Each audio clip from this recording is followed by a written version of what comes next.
This is Morning Juice. Sports, insight, and great storytelling. Starring Bobby Carpenter and Jeff Tito Thidoff. It's time to attack and dominate. Yes, indeed. It's a Wednesday. It's Morning Juice. It's Tito. It's Carpenter. It's Mark the Shark. Big show lined up for you today. John Gerber is going to join us at 7 o'clock to discuss the U.S. Open. Austin Ward joins us at 7:20. Get us all caught up on everything going on with Ohio State. Bobby, it is, a little after 6 a.m. There's no place I'd rather be on a Wednesday morning than the sandwich between you and Shark. How are you today, my friend? I don't know if you're sandwiched between us. You're over there on the corner. You're more like a garnish than a sandwich. I think that should be my nickname. I think my wife will call me her garnish. Maybe not. How are you today, Bobby? Do you qualify for garnish status, you think? What do you think? You think I'm not parsley? I'm not, what am I? I don't know if you qualify for garnish status. You mean because you think I'm too big to be a garnish? Well, I don't know. I mean, I feel like a garnish is something that is there sheerly for aesthetics. Sounds like me. Sounds like we nailed it, Bobby. You got it. The problem is, but it has limited nutritional value. I don't know if you fall. I know that you fall into the limited nutritional value. I don't know if you fall in to the aesthetic element of it. That's the problem, Thidoff. That makes sense. How are you today, Bob? I'm doing well. I'm just happy when I check the weather and I hear that it's going to be warm. Yeah. All I think about is Shark and him getting some pool time because he laments the fact that he thought it was too cold for the pool. Although yesterday I went to the pool and I thought it was quite lovely in the afternoon. Did you go to the pool yesterday, Shark? I didn't, Bob. I had things that I had to do. Like what, dude? I got a lot going on in my life. You live in a condo community. You have 0 yard maintenance. You pay someone to do your parents pay for someone to do theirs now. Well, Shark signs it up. You're staring at retirement. Yeah. Like what else do you have? I'm busy, and furthermore, Bob, I need to take a nap in the afternoon because I get up really early for this show. Why don't you take a nap at the pool? That's the way to I do it. combined your two favorite things. I probably could do that. The You're pool right. nap. I'm going to do it today, Bob. The Tribe plays at 12:30 or something this afternoon. I'm going to listen to the game at the pool. And fall asleep. I won't fall asleep, but how can you fall asleep during a baseball game? Because that's the perfect way to go to sleep. Reds beat the Guardians 1-0 last night, Shark. Is that right? Yep. They play at 1:10 today to wrap up the series. 1:10. Okay, there you go. Right here on 97.1, though. Yeah, HD2 for that one. Do you think you can wear AirPods in the pool? We don't get them wet. You They do have airproof. They do have waterproof ones. Yeah, they do. All They right. have waterproof. I don't know if mine are waterproof, but you find out. I got some of those sweet new Meta glasses, and you can listen with those, and they are pretty remarkable. Like the sound quality on them is better than my AirPods. What is the let's start learning again. What is the difference between water resistant and waterproof? As far as there is certain, what's the standard to water call something? resistant? I've always taken as you can get it wet. Right. Waterproof means you can put them in the water. Okay, so water resistant is. I didn't know if there was a certain if it gets like you've got water resistant jackets, right, where the water rolls off of them. Right. They don't really get wet.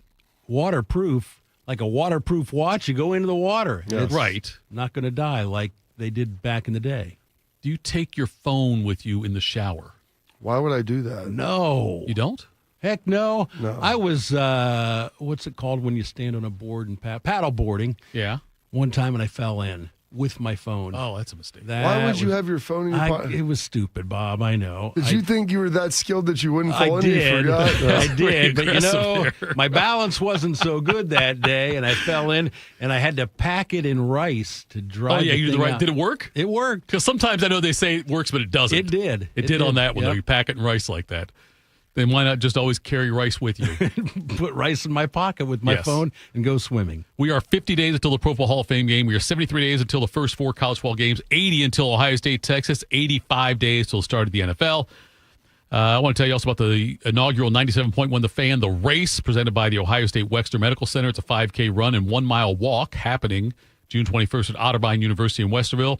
Some of your favorite fan personalities, not all of them. Some of them will be there, though. Tyvis Powell, Common Man, T-Bone, Reeser, and more.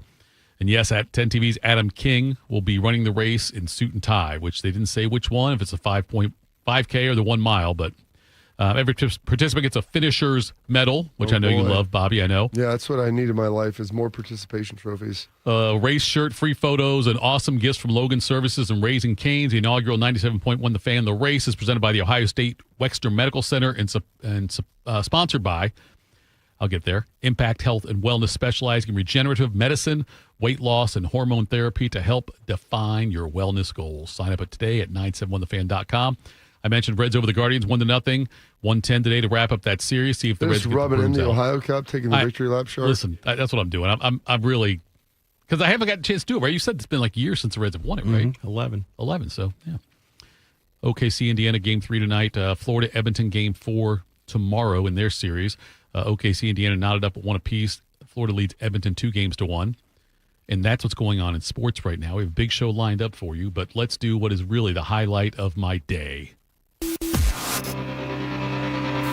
Time to get smarter. Morning Juice presents Today in History. Here's your professor, Bobby Carpenter.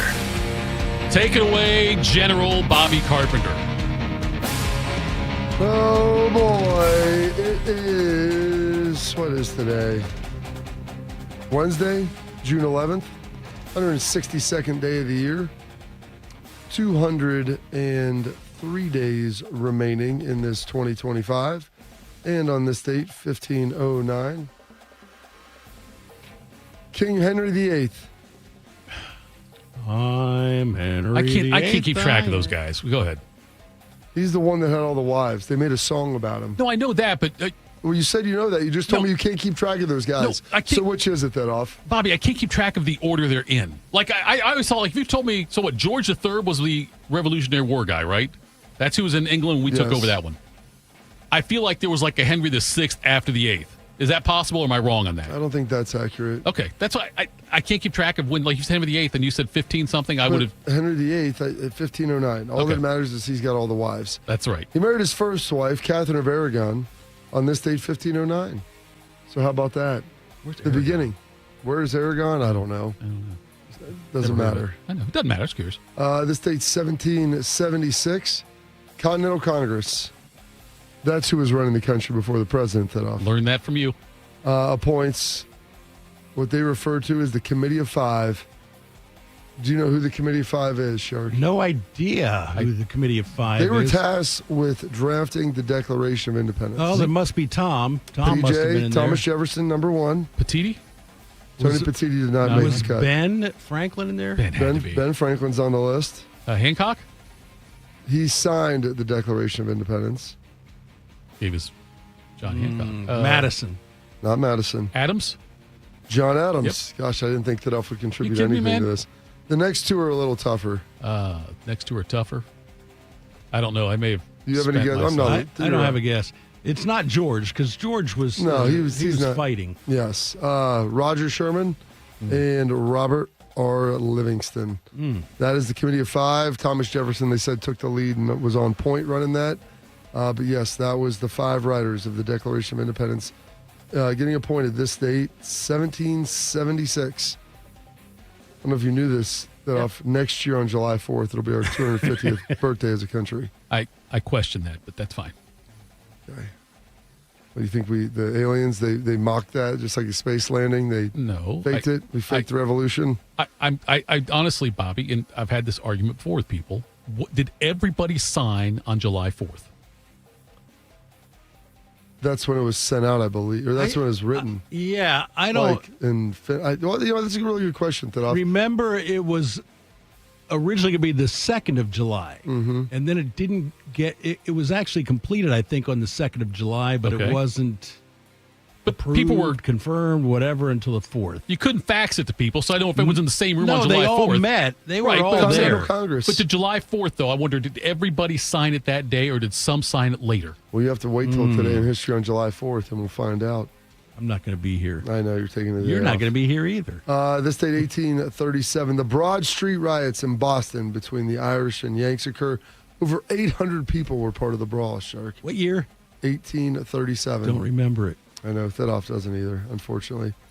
You know who the first Triple Crown winner was? In what sport? That's good. Sorry. That'd be horse racing. In horse racing. It was Man of War. was not. It was Citation. It was not. It was much Citation earlier years. than A that. long time. Yeah, it was 1917. No, it was 1919 is the date. 1919. It wasn't Seabiscuit. It was not Seabiscuit. It was actually Sir Barton. Okay. Winning the Belmont Stakes, becoming the first Triple Crown winner on this date in 1919. On this date in 1944, the USS Missouri becomes the last battleship built and commissioned by the Navy. What was the significance of the USS Missouri? Did that one get nailed by in Pearl Harbor? It was built in 1944, Thidoff. That was actual after Pearl Harbor. Then I thought the Missouri and the Arizona. Arizona. Well, I know the Arizona, but there was another one. there was another two. It wasn't the Constant. No, what was that? I don't know. No, it was the Massachusetts. The Newark. I'm Okay. serious. Okay. What's the significance? Do Bobby? you know the significance of the Missouri? No. That is where the surrender of Japan happened and the signing of the surrender on the USS Missouri. And That's a win for me. If I don't know and Shark also knows, I count that as a win. well, it's at least not a loss. Right. This date, 1962, Frank Morris and the brothers John and Clarence Engelin allegedly become the only three men, and I think Sean Connery's in that group too, to escape from Alcatraz. Clint Eastwood. Clint Eastwood got out of there too? Well, he played Morris in the movie. But Oh, this- there was a movie like that with these, wasn't there? The Yeah. Escape from Alcatraz. Yep. Then 4 days later, 1966, it debuted a week and a half or so ago, 2 weeks ago. But Paint It Black by the Stones hits number one. I see a red door and I want it painted black. No colors anymore, I want them to turn black. Oh, the next part is the best.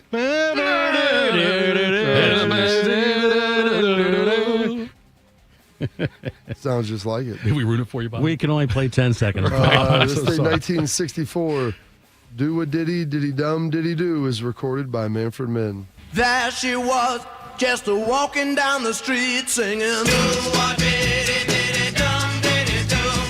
Tapping her fingers and Always thought that was odd that that's the same band that sang Blinded by the That's Light. amazing that Yeah. that's their catalog. Like, Two it's Live so Crew had a diverse. much different version of that in the 90s, late 80s. Diddy Diddy? Or Kind of like that. Kind of a. It was. Yeah. We can't play that one.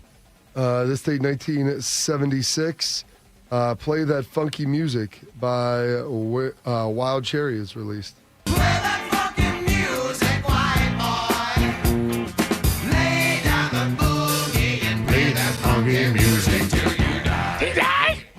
In 1978, Bjorn Borg wins the French Open. I'm really sorry about this, guys. Why? I looked far and wide. This is the only version I could find.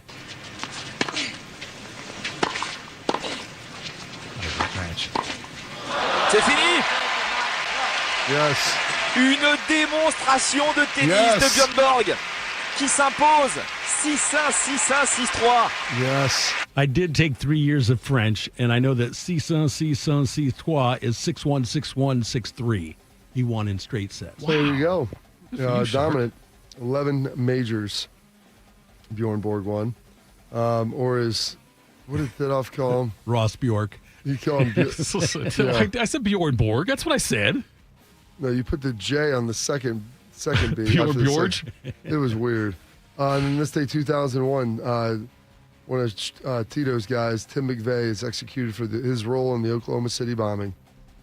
I should have got you to have. Yeah. Didn't give me that name. Well, What sound do you want We to got him write? the other day, though. The sound of the I the wanted the electric? sound of the execution. Oh, Was that electric chair or was that I injection? think they gave him the chair. Okay. Maybe they did give him ejection. probably I not. wonder about that. I think it was injection, probably.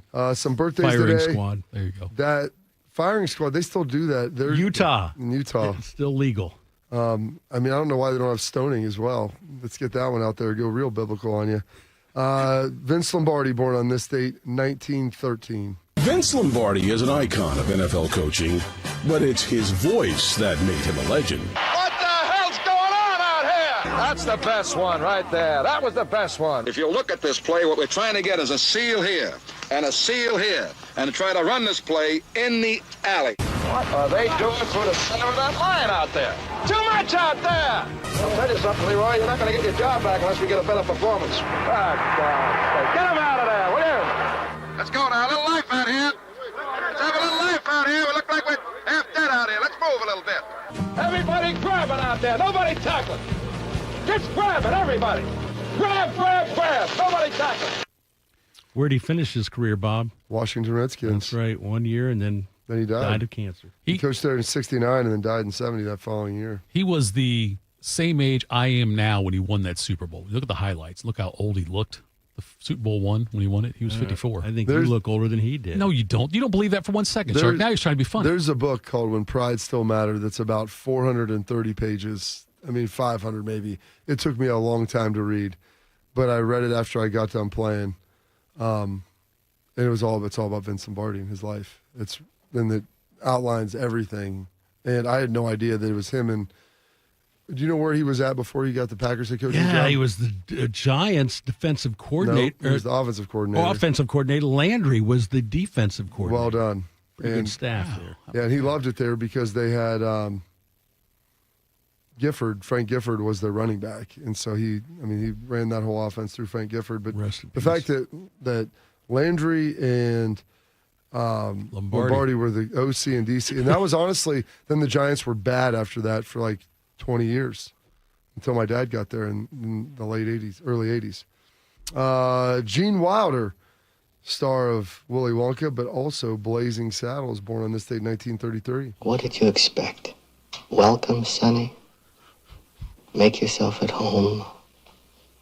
Marry my daughter. You've got to remember that these are just simple farmers. These are people of the land. The common clay of the New West. You know, morons. I was waiting for there to be a joke at the end of that because I'm like, that's the most serious 5 seconds I've heard of Blazing Saddles. I don't know how you found a series 5 seconds, yeah. With something that was appropriate to play. Yeah. Donnie Van Zant turning 73 today of 38 Special and Leonard Skinner. Joe Montana, 4-time Super Bowl champ, turning 69 years old. By the mid-'80s, Joe Montana was a 2-time Super Bowl champion and a 2-time Super Bowl MVP. An intimidating presence to a rookie receiver in 1985. I remember walking into that locker room and I looked across and it was like deer in the headlights. I'm looking at the man, I'm looking at God, Joe Montana, and I was so nervous, but he really made me feel comfortable, and I knew that we would have a great relationship together. Got there in 85. Mm-hmm. It's amazing. He had, 13,000-yard seasons? Something like Mike that. Evans just tied him, or maybe 12, which is crazy. He was so good. Jerry was remarkable. And so was Joe. Hugh Laurie turning 69 of House fame. Wow, I'm going to be a mom. Thank you so much. I got to get you a gift or something. Sometimes the best gift is the gift of never seeing you again. Okay, all right. You must be Dr. House. And you must be full of baloney. A lot of it. Right, fat joke. Your girlfriend called the clinic 15 times looking for you today. Ha. A lot to discuss. China patterns. House. She's a stalker. Right. Couldn't be that she finds me interesting, attractive. Has to be that she's insane. She's called you 15 times. Your mother's not that interested in you. Maybe I'd be better adjusted if she was. Good show. It's good. It's really good. I really enjoyed it. I told Shark it's one you should watch in retirement. Is the limp real, or is that part of the character? It's part of the gimmick. Limp. Okay. Yeah, part of the gimmick. Peter Dinklage turning at 56 today. Tyrion Lannister of Game of Thrones. I wish to confess. Oh, yes. I saved you. I saved this city and all your worthless lives. I should have let Stannis kill you all. Tyrion, do you wish to confess? Yes, Father. I'm guilty. Guilty. Is that what you want to hear? Do you admit you poisoned the king? No. Of that I'm innocent. I'm guilty of a far more monstrous crime. I'm guilty of being a dwarf. So he was the little guy. I was going to ask that question. He was the little guy. That's also not part of his gimmick, though. That's the next question there. He was in a great Sesame Street episode one time. He played Simon, like Simon Says. He's unbelievable in Elf, too. That's another great movie that he is. I thought he was great as a Munchkin in The Wizard of Oz. I never saw Elf, so I don't know if that was a joke or not. No, he is an elf. Is he an elf? He is an elf? I know he's out of Munchkin. He's not one of the elves, though, which is remarkable. Different. Well, that's great acting. That feels like Oscar-worthy. It's pretty good. I feel like he's typecast. And then, ironically, Avengers Endgame, he plays a giant. No. Yes, he does. He plays which the irony of that is it's tremendous. Joshua Jackson turning at 47 today, and Shia LaBeouf turning at 39. So love life not good, why? What did your dad do? Pops took me to the beach when I was like 13 with my girlfriend, and it was nice because we live in Echo Park. He thought, okay, I'm going to take him to the beach. And my pops is a hippie, so he's wearing these really short turquoise like shorts like a hippie would wear. And he bent down to do one of these Indian sits on the beach, and his testicle fell in the sand. His testicles look like, nectarine pits. Like they're really wrinkly and brown. It's good. So they fell in the sand, and my girl, she's looking, and I was like, oh, God. So I start pushing the sand on his nectarine pit and blowing the sand. It was just terrible. And I had to cover it up somehow. That is a remarkable story. Good for old Shia LaBeouf. Growing up, sounds like his dad's pretty awesome. Some passings today. Passing away in 2015, the famed wrestler Dusty Rhodes. And then in 1979, we lost a great one, a running back from USC. Marion Morrison. Mm-hmm. Marion Morrison. Yep. Not Marion Motley. No. They're not related either, I don't think. That's just a guess. They called him the Duke. My dad said he's the best actor of all time, Mr. John Wayne. Get the hell off my spread. Now, get down off them horses. I don't favor looking up to the likes of you. You should have let them kill me, because I'm going to kill you. I'll catch up with you. I don't know when, but I'll catch up. Every time you turn around, expect to see me. There's one time you'll turn around and I'll be there. Anything goes wrong, anything at all. Your fault, my fault, nobody's fault. It don't matter. I'm going to blow your head off. It's as simple as that. Slap some bacon on a biscuit and let's go. We're burning daylight. You want that gun? Pick it up. I wish you would. Was he that good of an actor? Oh, he was great. He was a great actor. Well, back in the day, right? What they would do, and they would do this with like Paul Newman and everybody. It was like what they do with like Vince Vaughn. You develop a character, and they just build a movie to the character. Like you're yourself every time. So have you seen a lot of John Wayne movies, both of you? I have. You have? Is that a joke? No, I'm being My serious. dad's favorite actor I know is John Wayne. No, it's your dad's favorite. I get it. So what do you think? Who do you think controls the television in the through house? osmosis. That doesn't mean you sit and watch it, though. That's why I'm asking. So, I've watched most of them. You have watched most of them? It was amazing when I watched the Cowboys with him probably in the last 10 years and realized that Robert Duvall was in that as like a 20-some-year-old. The Cowboys? I think that's the one with the kids. I'm almost positive. Wow. I didn't know if he was ever like that good of an actor or just an actor who was popular. That then people said he was and a good then actor. Rooster Cogburn, which is really good. I enjoyed. He's really good in that one. True Grit. Or that's true. Yeah, that's Rooster. Yeah, that's where he's Rooster Cogburn. True Grit. They say you have grit. It's very good, very good. I always really liked John Wayne. Is it not the Cowboys? I thought it was. It's the one with the kids and Apple Dumpling Gang. And I believe Duvall is one of the bad guys in that, if I'm not mistaken. I thought that was the movie that I was talking about. Maybe it's not. I'll have to go back and look. But yeah, there was he was in one of them, and he was very young. I mean, he had hair, and the way I recognized him was by his voice, because I didn't even recognize his face. He was so young. We've got some holidays and observances today. It is Corn on the Cob Day. It is Cousteau Day for Jock. Dirty Book Day, which is Thidoff's favorite day. National Cotton Candy Day. National German Chocolate Cake Day as well. And those are your historical events, your birthdays, your passings, your holidays, observances for this date. Wednesday, June 11th, 162nd day of the year, and 203 days remaining this 2025. Well done, as always, General. Did I get it right that time? There you go. Coming up next, something we knew would happen is happening. That's next. Morning Juice. While serving in Vietnam, a grenade took my ability to see. Today, I'm a sculptor. Now, my fingers are my eyes.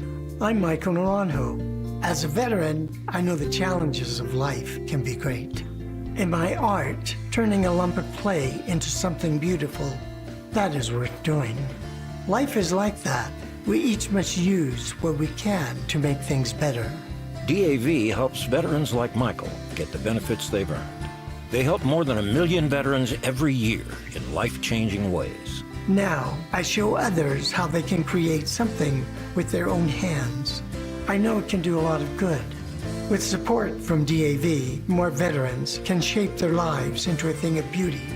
My victory is bringing beauty into the world. Michael Naranjo, may your victories inspire many more. Support more victories for veterans. Go to DAV.org. Within 15 seconds of logging onto social media, the algorithm has your daughter in its crosshairs. It sends her a steady flow of images telling her she isn't thin enough, pretty enough. They invade her brain, causing body dysmorphia, anxiety, depression, leading to the worst rates of eating disorders, self-harm, and suicide we have ever known. All while she's sitting right next to you on her phone. Congress knows, but it refuses to act. Don't let her suffer the secret pain alone. Use your voice. Demand a plan. Join us at the Center for Countering Digital Hate, protectingkidsonline.org, because it's up to you to protect your children from social media nightmares. Join us for her, for your daughter. You know what hope is? Hope is action. Carving a path forward, even when it's hard. And kids who still know how to dream. They're the best pathfinders of all. So at Child Fund, hope means helping millions of children living in poverty worldwide to grow up healthy, educated, skilled, and so all those good things can come true for them, safe.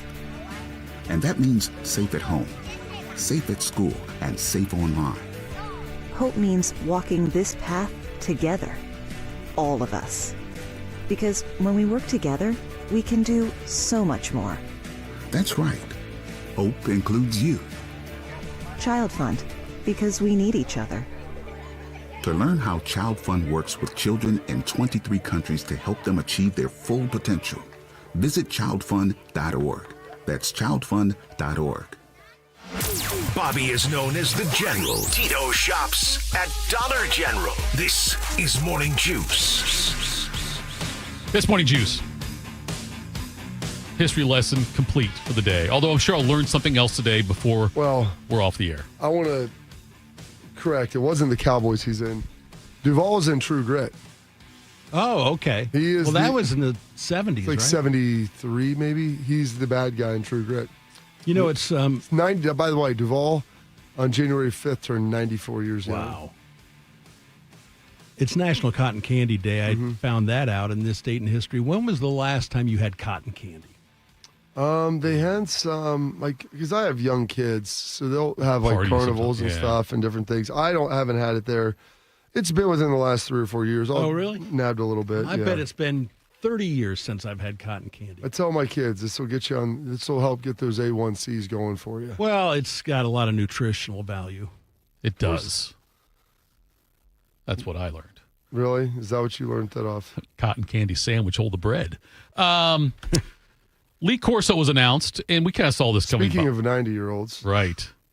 That he would be, that Game Day is going to be here for the Ohio State-Texas game, and that will be his supposed last appearance on College GameDay. No, I think it will be his last Well, I'm just like, he may do another guest thing. You might see him at some point. He's 90, dude. Have you watched him the last 5 years? This is him doing the guest thing at the end. Yeah, it's so nonetheless. Put him out there in a wheelchair, just prop him up. Well, I already had to watch that the last 4 years. I don't need to see Lee Corso doing it. I don't want to see it either, Bob. I don't want to see this one. And it wasn't even on Game Day. I don't even want to see this one, but he will be making he's done 430 mascot headgear picks. 430. 430. That's a lot of college game days. Do you know what his winning percentage is? I did see that. It's not as good as it should be. This isn't against the spread. It's just straight it's up. picking one team. So what do you think? Like, wouldn't you think his percentage would be? Granted, it's usually a really good game he's going to, where it might be a pick 'em kind of game or like a 3 to 7 point The spread. line should be within a touchdown. Yeah, when they go. I'm going to say he's picked the winner 2/3 of the time. That's right there. It's like 66.5. Yeah. Oh, Not that's bad. really close. Yeah. So you cheated. But I didn't cheat, but I do think I'm right in saying that he's worn the Ohio State headgear the most. Yes. 45. And the first. Yeah, So the first one I'm here, yeah. curious if it will be the first and the last. I think it's got to be. Even if he doesn't think Ohio State's going to beat Texas, it's got to be, doesn't it? And do you think they'll find a way to give him the old Brutus one he wore the first time? Or something like that? You know what I mean? A similar facsimile? Similar facsimile. You like that? So I'm telling you, listen, I think that means the same. I think that's redundant. Similar facsimile? A facsimile of it then? A facsimile is similar. So now, even though I used a great word, I'm being told I didn't do it right. You could have said sim. We should just be married. Because that's what happens in life, too. I could do something that's really smart, but somehow I still did it wrong. Anyway, so he has picked a total of 69 different teams all time with the headgear. He did have one perfect season. Back, I think it was the 90s. He went 11-0 one year. So, anyway, Corso will be here for that. And it's a good way to put a bow on the career. It wasn't a done deal because it's going to be a big noon kick. Obviously. Right. That's a Florida State-Alabama game also and that day? I think Florida State-Alabama is also that day. And do you know where Lee Corso went to college? I think went to Florida State, didn't he? So, like this, everybody Burt assumed. Reynolds. Yeah. Well, yeah, exactly. R.I.P., by the way. Hang with the Queen. Hanging with the Queen. When everybody assumed, like, it's Ohio State, it's going to be done. I'm like, ESPN owns that other property, and it's the alma mater of Lee Corso. So it's not like there's insignificance there. But it just felt like, because it's the first one, though. That's, I think, why you have to do it. Yeah, but that's his alma mater. It doesn't, and they don't own the property. Everybody thought it was just a done deal. And then when I saw that, I was like, there's no certainties about this. Why only one, though? Well, why can't you? I understand, why couldn't he do 2 weeks, though, if he wants to do a Florida State game or do Florida State? Because I think this is it, man. Yeah. Yeah, it's been a rough watch the last few years. It has been. It's certainly been a rough watch. Is it Huey Lewis in the News? That's your one of your favorites? Yes. This is it? This is it. If this is it. If this is it. Yeah, please let me know. This is it was Kenny Loggins. Yeah. You're right. If this is it, was that. By the way, Ross Bjork said something interesting after this house settlement stuff went down, Bobby, that he has a press conference tomorrow. He does? At 1 o'clock. Going to be streamed live on Rothman and Ice. Do you know what? Should have known to promote that. Do you have an idea of what it's about? Do we know, what is just going to be addressing this kind of stuff? Is there some kind of big... Well, the house settlement just kind of came big. down. I got it, yeah. They just announced the BSG. Right. The Buckeye Sports Group, the in-house NIL marketing arm that they're going to have in partnership with Learfield. So I'm guessing it's going to kind of put a bow on that and what that means and how this is going to impact Ohio State. I have respected from the start how he and Ted Carter have both been lock and step with, look, we want to keep all 36 sports. That's our goal. And Ohio State's more than anybody, right, as far as... I think there might be one place that has 37, but yes. Is it like a Stanford or Northwestern or something like that? It's not Northwestern, and maybe Stanford. Maybe Stanford, but I that part really endeared me to them that is still a priority for them. And Carter said it as it was Carter's press conference at Bjork, but when they were speaking at the same press conference for introduction of somebody. But they mentioned that, though, and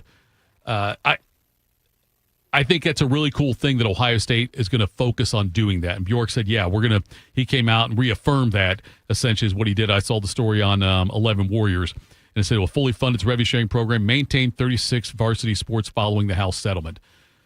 How difficult is that going to be, you think, Bob? Crazy difficult. And I'm not trying to besmirch any of the other sports outside of football and whatnot, but I'm just saying that's a bold statement to make. And I think it's got to be really difficult in this day and age with how much people are crazy about football and even in some cases basketball and whatnot. And then you've got like the other sports that follow it. But to be able to make that kind of statement, though, that's really saying something. Well, you're making a commitment to it. What does that commitment look like, I think, is the question now that they've got to figure out. Yeah.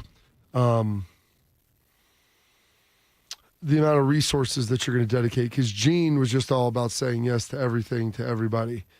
But in doing that, it was hard to keep football at the level that it needed to be because those dollars that football generated, in which a school like Texas or Alabama went right back into football, here they were given to other sports. Right. And so that was creating a stress point, and now you're getting probably more dollars allocated back to football, so they have to raise more money for the other sports outside of that. And some of the coaches, I think, have been better at that than others. Like you look at what Nick Myers has done, Todd has done with the tennis team, Nick Myers with lacrosse, Tom Ryan with wrestling. With wrestling, like their promotion of their sports and how they get out there and help raise money and do things like that. Like that's a big deal. And some of the other sports have been less than enthusiastic about doing that. And like, this is what you have to do. You're not football. And so if you want to be able to bring in revenue and income, like you've got to go out there and do it yourself. And doesn't this put more pressure on those other coaches? It should. I mean, I'm saying, here's the thing. People ask, like, if you're going to cut sports, how would you cut them? Right, yeah.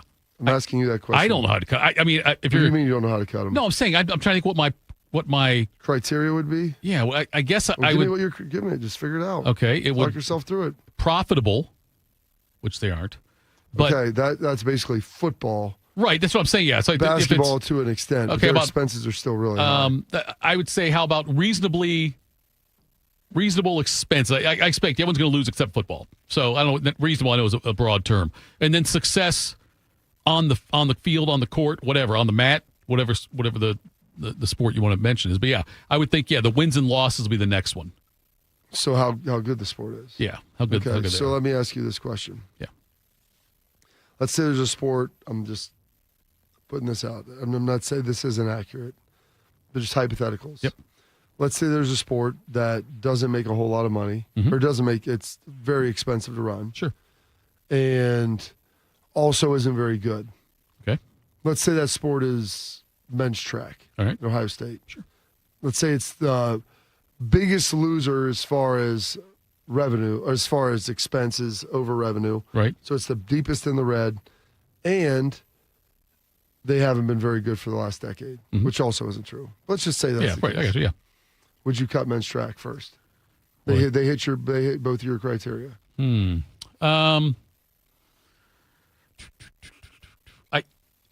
be one of the first on the chopping block, but let me think. That's a big one to cut. You're Well, right. it's hitting your You're right. It is under you're this right. hypothetical situation. Yeah. No, it you're hits right. both That's your fair. criteria. Then I guess I would say any sport on that level. Then if they miss the criteria, It's the most expensive, right? The biggest monetary loser, and it's also not good. The product's not good. Then you said for a decade hasn't been good. They've been bad for a long time. For a decade, then I think I would cut that. Yeah. Okay. So you're telling me that you're going to walk to a podium as the athletic director of Ohio State, right, and tell the state of Ohio, all the alumni base, that the sport that you are about to cut produced maybe one of the most influential figures in the history of the world. Right. Yeah, but Jesse Owens. Sure, yeah. And you're going to cut that from the budget. That would not be my first step. Okay, I'm just telling you. So that's the hypothetical argument. Yeah. Because men's track it probably isn't, and I don't have the financials. I would, yeah. I doubt financially it's that burdensome. Right. And they've been good, but is there a way you ever cut men's track? It's like cutting baseball at Ohio University. You have a Hall of Famer that went there, and Mike Schmidt. Yeah, you do, but I'm with you. Like, I would not want to do that. But I would do. Well, of course you don't want to cut any of them. But I'm saying, I'd exhaust my, go to the podium if I've exhausted every possible option. Assuming that's happened. God, then it'd be hard. It's just in the new world. Yeah, it'd be. So I'm glad that. I'm just saying. Yes. That there are things that come outside of simply dollars and cents. You cut the golf team. Wins and losses. You cut the golf team. Well, the golf team, I don't think I would. Why? I'll give you the same scenario. You know who's the second biggest loser? Men's golf, and they cost and they've been terrible. Neither of those are true. Right. But you're going to cut the sport that Jack Nicklaus played at Ohio State? Well, you've got the facilities are tied in with the team at golf. A lot more people use the golf facilities. Well, I'm not. Why would we have to get rid of the golf course? I'm not saying we have to. I'm saying, but it's got a and the fact that Ohio State hosts NCAA regionals all the time. I don't know if they do in track or not. I mean, they got a great facility over there, but I'm sure something always hosts it. But so I would just think it'd be a little more far-reaching than just in that regard for that sport.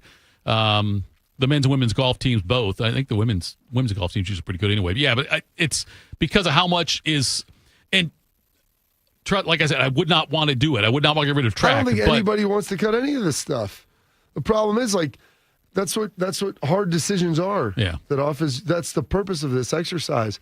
And that's what people are like, we'll cut this, we'll cut that. I'm like, right. All right, well, you got to start looking at not just the dollars and cents and maybe how good they are, but historical relevance to the school. Are there any other sports that have that historical relevance? Now, with track, we got Owens. Golf, we've got Nicholas. And I'm trying to think of other sports that could be down on the list as far as being profitable that have significant historical relevance. Either a figure, because everyone, I shouldn't say everyone, but most people know who Jack Nicklaus is. Most people know who Jesse Owens is, who Jesse Owens was.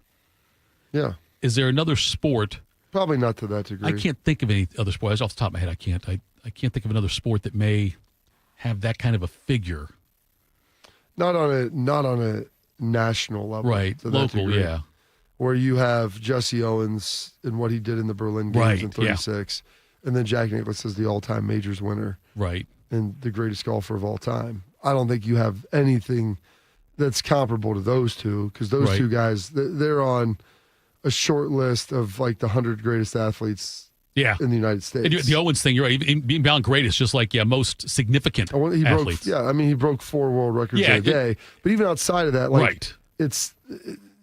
I would argue his significance and relevance, like, and Usain Bolt obviously is an American, but I would argue that you would put Jesse Owens up there with like Carl Lewis with his accomplishments, even though he only performed in 1 Olympics, and because the 40 were canceled. Just given his impact on like history, not even sports history, just history in general. We never say that Owens.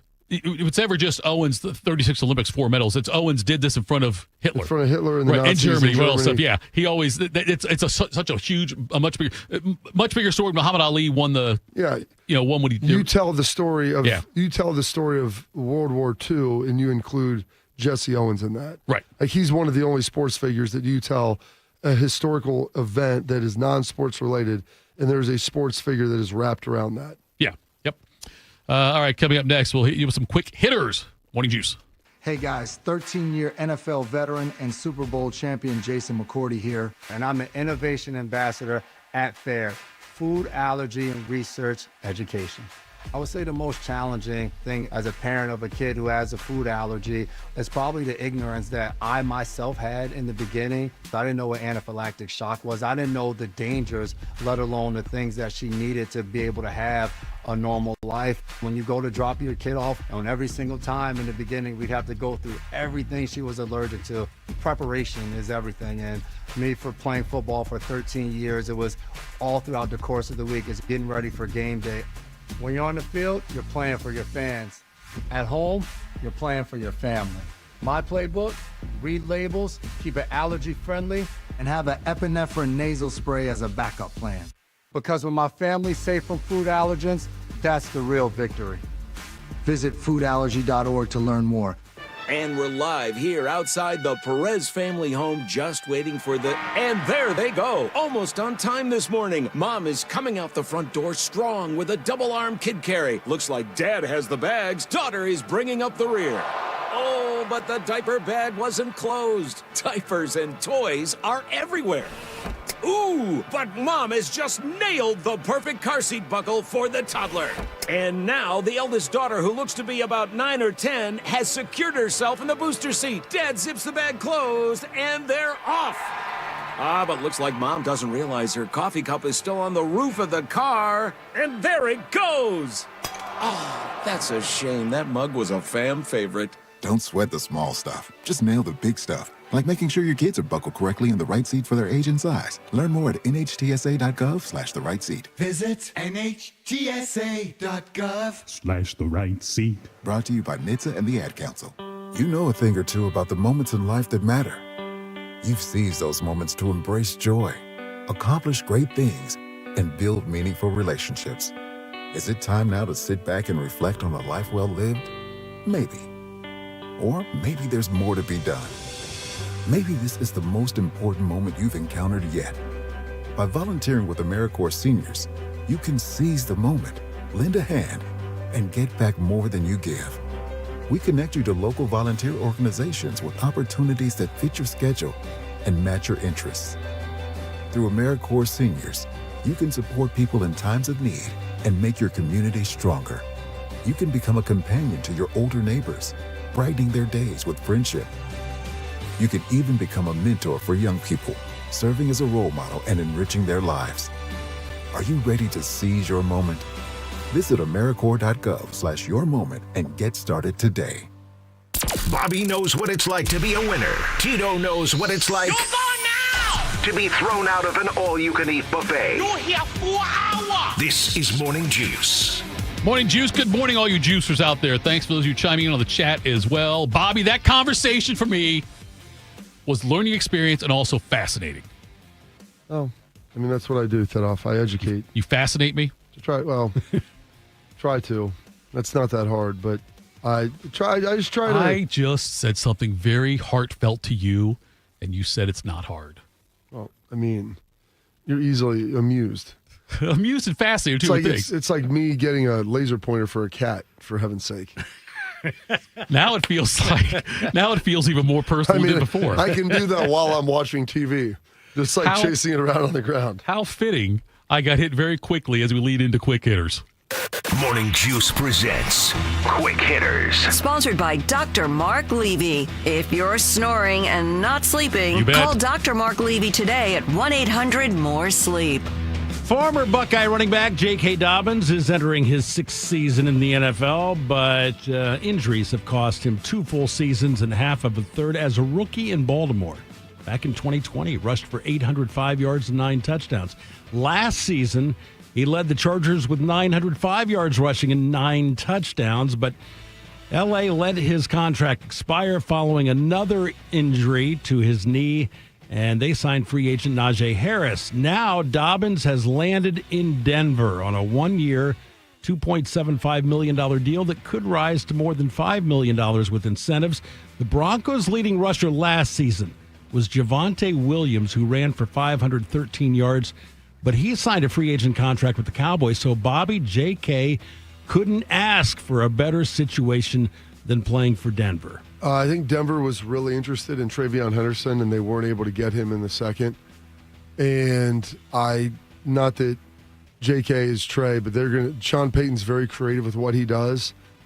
And this offense is going to be awesome if hopefully J.K. is healthy, because when he's healthy, he's been really good. Yeah. He's just had some devastating injuries at inopportune times because he was rolling. He led the league in rushing a couple weeks in a row, or a couple different weeks early in the season last year with the Chargers. And I think that there's a chance he might be able to get some of that done in Denver as well. They drafted R.J. Harvey, and they had high expectations from him as well. So, yeah, but it's great for him. J.K. Dobbins, though, unfortunately, you mentioned the injuries, Bobby, and being a running back. It's almost like the NFL's version of child acting stars, where eventually it's going to happen. You're a running back. Okay, you know what's going to happen. You're going to flame out because of injuries or something. Usually injuries, and your career is not going to be as long as you might think it's going to be when you first come into the league. That's what happens with so many running backs, and I feel like it's happened to Dobbins. I hope it's not true, because he's one of the favorite running backs. See if everyone asks how many great running backs Ohio State had. They're all my favorites, I guess. But Dobbins, and yes, I'm rooting for him. It's like all my children over here. No, I'm just saying. Ohio State running backs, they're all my favorites. Bobby, I said my favorite running back. And I was thinking, well, wait, so is Eddie George, so is Keith Byers, so was Archie, so was Pete Johnson. O.J. Simpson. Favorite Ohio State running backs. Okay. So, fascinating. Are you amused? I'm putting a vote in for Keith Byers. That's my favorite Ohio State running back. He got robbed. When I interviewed him one time, I asked him, every time he sees Doug Flutie, he makes Doug Flutie apologize to him. It wasn't Flutie's fault. Yes, it was. He didn't have a vote. Doesn't matter. He stole that from Byers. He does now. He stole it from On Byers. May the 20th, about 3.5 weeks ago, Ohio State D-line coach Larry Johnson and defensive coordinator Matt Patricia were recruiting in California and stopped at the home of defensive end Kerry Wilder. He's related to Gene? No, he is not related to Gene. Do you know that for sure? I'm 99. James Wilder? Is he related to him? Who? The running back, James Wilder. Now, he could be related to James Wilder, but Kerry Wilder was impressed with the Buckeyes enough to make an official visit to Columbus 2 weekends ago, and things must have gone well because Wilder announced that he will play his college football for the Buckeyes. He canceled trips to Notre Dame and Washington. He's also gotten scholarship offers from USC, Georgia, Alabama, and Tennessee. Tito Wilder, a four-star prospect, goes 6'4", 260 as he enters his senior year of high school. It's insane. These guys, it just, and when you start looking at the list of the people, in the recruiting, and sometimes fans will panic a little bit, like, oh, we only got so many guys signed up for this class or whatever. You look at the list, and it's impressive across the board. It's not top-heavy anywhere with Ohio State year in and year out. This is a great get for them. I don't know, Bobby, how long can Larry Johnson do this? How long can he's getting up there.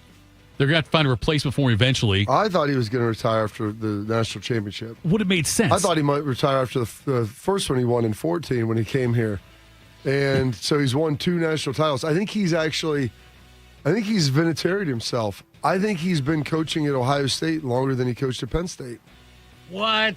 That's very possible. Keep talking, Bob. I'm going to look it up. Look that up. It's getting close. It's getting close because everybody, Roth and I, that was always our joke, is the fact that Vinatieri, right? I always look at him as being with the Patriots because that's where a lot of his iconic kicks came from. But in actuality, he kicked longer for the Colts. Which, this is like, it's funny you had the argument with Rothman. We had the argument or the discussion recently, Rothman longer here or at Channel 6? Well, we're getting there. He was at Penn State from 1996 to 2013. So that's 18 years, You're right. 18 seasons, let's say. And now it's 2014 to 25. Okay, so 11, 12. B is 12. It's getting close. I don't know if he'll be able to pass that, but I How joked old with is he? him. Oh, he's like 69, 68. He's upper 60s. Yeah, that's what I thought. 72. Even better. Wow. Even better. Good for him. Goodness. That's great. But I'm saying, how long he was a linebacker at Elizabeth City State. I think that's in New Jersey. That's amazing. That was Pennsylvania for Elizabeth. You're probably right. Oh, maybe it was. Bobby, is the next Larry Johnson on staff? I don't know. They've kicked around a couple years, last couple of years. Do they bring someone on as like a heir apparent, and now you can do that and have more people on staff and everything? Right. I don't know. I don't have that answer for you right now, Fedoff. Maybe, but he's been more successful here. He's won 2 national championships. They've done a great job. He's put a ton of guys into the NFL. He's probably not going to pass the 17 or 18 years he was at Penn State. That would put him at almost 80 years old. Corso. But I can't imagine he's got too much left, but I thought that 5 years ago. Right. Elizabeth City State, North Carolina. We were both wrong. We were both wrong. Who was wronger? I guess I probably was, right? I don't know. They're both an equal distance from North Carolina. Aaron Rodgers has signed with the Steelers, but according to Shefty, he was not Pittsburgh's first choice or second. Option 1, Matthew Stafford couldn't get a trade done. This is according to Adam Schefter. Option 2, Justin Fields, but he decided to go to the Jets to replace Rodgers. Option 3 was Kenny Pickett, but he forced his way out 2 years Apparently, ago. Bobby, Russell Wilson was never a consideration. Yeah, because did you watch the games last year? I did. The Rustler? I know Thidoff Not as did. much as Tito, but I watched him. The Rustler. Yeah. He was interesting. I thought him doing those calisthenics over in Denver last year was going to help get him over the top. Apparently it didn't work. Calisthenics on the airplane? Yeah. Yeah. Yeah, to keep your hamstring loose. I'm not sure what the tougher watch last year for me. Russell Wilson or Corso? It's a good question. That'd be a great poll question if we ever did the polls over here. Well, Corso was really only on 2 segments every week. Yeah. He'd be on the first segment, and then they'd bring him out at another segment, and then the headgear. But, yeah, they kind of hid him. But that was really painful to watch. Russ, the last 5 weeks, very painful to watch. By the way, someone in the chat, Bobby, said that Harvard's got 42 sports. There you go. Yeah, Harvard's but I think some of those are club sports. They're not all scholarship. Yeah, they're not all scholarship, not all varsity. Well, I know this. They don't offer scholarships for football. So, that's number one. But yeah, so Harvard having 42. I didn't realize. I had looked up because, Ohio State's crew team is club. There's a handful of things. I mean, how can you get to 42? There aren't that many sports. Intercollegiate. I thought we had everyone, basically everyone. Does crew count as one sport or because there's different? No, I think it's men's and women's. Men's crew, okay. Two. And then I don't think we have water polo here as well, which is another one. We don't have that? There was a handful now. There was a handful that I looked up and was like, okay, I guess there are some schools that carry more. And Harvard does have 42, and Stanford's got a bunch. But what could possibly? I'm trying to think of that one that could have. The 6 sports that Harvard has that we don't. Badminton. I think they have a badminton team. It wouldn't surprise me, Bob. Polo, I don't know. Yeah, polo, Water they might have that. And real polo. Water and real polo. And equine. Equine means horse. That's good.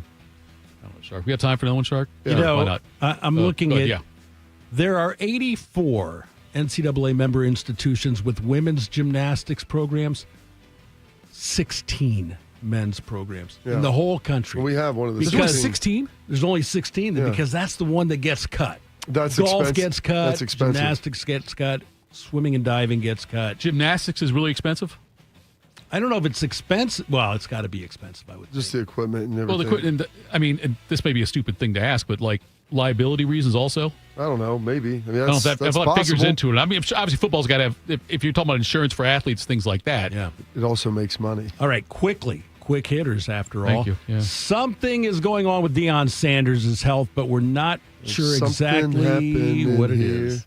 What it is ain't exactly clear. Primetime has been away from Man Boulder. to my left over there.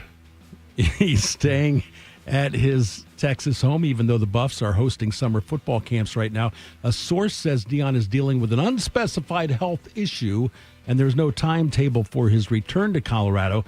3 years ago, he had 2 toes on his left foot amputated because of blood clots, and then 2 years ago had a procedure to relieve clots in both legs. Bobby, he's 57 now. Stuff happens when you start aging. There's a guy sitting to my right who I would think would be far closer to death than Deion Sanders. But with his medical history, if you would have said, hey, there's Jeff Thidoff and there's Deion Sanders, over the last 5 years, these have been the medical ailments that they've had. I don't know why he's picking on you today. No, I know, it's you're fine. Looking at me like you're hurt. No, I'm not hurt at all. Do you all. have diabetes, Thidoff? I've got 11 toes. I've got one to spare. I could beat him. Maybe you could have given him one. No, you've been growing. How one many to give toes him. would he have to lose before I could beat him in a race? I think you'd have to be a horse. He'd have to have hooves. You think if he has no toes, he'll still beat me in a race? Yes. I don't know. My gosh, I'm not sure on that one. Funny. I think if I knew that if I had a no-toe Deion Sanders and I got to train a little bit, I think I would beat him. What does he wear? Tom Dempsey shoes there, Shark? What do you do? If you have no toes, you don't wear regular shoes, I wouldn't think. They've got stuff. You put the implant into the shoe. To fake the toes? No, so you don't lose your balance. Although, if you watch Deion walk, he's not walking well. He's got a pimp walk now. They would call it gingerly walking. Yes. No, his walk is kind of like Bin Laden's walk before they slayed him. I saw a lot the other day. Like House. He's got that little house walk. House walk's what he's got there. The thing is, though, Kaiser Sosa had that little limp too, and then he would shed that limp off and run. Me, Corso, or Deion? Who dies first? Oh gosh, I'd have to say the betting favorite is Corso, but probably between the next two of you, based upon the medical history, the Shark just gave the trifecta. I think, yeah, I could get the exacta box, and I would say Corso, Deion, you, and that's something I don't think I could ever find. 2 other people, especially one that was considered one of the greatest athletes in the world, and also Deion. I mean, you think about it, yeah. That's a great point by you, Bobby. I've been saying for 40 years I'll outlive Deion. Coming up next, John Gerber joins us, preview the U.S. Open. This is Morning Juice. In honor of all those we've lost to cancer and those still fighting and thriving, like basketball analyst and cancer champion Dick Vitale. I want to beat cancer. I'm going to beat it. That's no doubt in my mind. I'm going to win this battle. Defeating cancer will take all of us. Join our team to help fund game-changing research that saves lives. At the V Foundation, V is for victory over cancer. V is for victory over the odds. V is for victory over health disparities, victory over setbacks, victory over the unknown. V is for victory over giving up. Don't give up. Don't ever give up. Donate to the V Foundation to join our team and help save lives. Cancer can take away all my physical abilities. It cannot touch my mind, it cannot touch my heart, and it cannot touch my soul. 100% of donations fund game-changing cancer research. Donate now to the V Foundation at v.org. Teachers are dynamic leaders, shaping a new generation. They bring a variety of perspectives from diverse backgrounds, innovating how they teach to prepare students for our fast-changing world. Achieving this takes skill and expertise. They're tireless explorers, creatively discovering a universe of solutions, telling stories, experimenting, inspiring, mentoring, connecting cultures, and connecting with each other, leading by example. Experience the unique joy of helping students thrive. Teaching is a journey that shapes lives. Are you ready to begin? Explore teaching at teach.org, a campaign supported by the U.S. Department of Education, Teach.org, and 1 million teachers of color. I'm a wife and the mother of 2 kids, and I've got a good job. Bye, Mom. See you, Mom. A pretty important job. Because of my family and my job, I really care about this neighborhood. It's a good neighborhood. Yes, there's some crime. And when I drive to work, like now, I realize that some people here don't trust the police.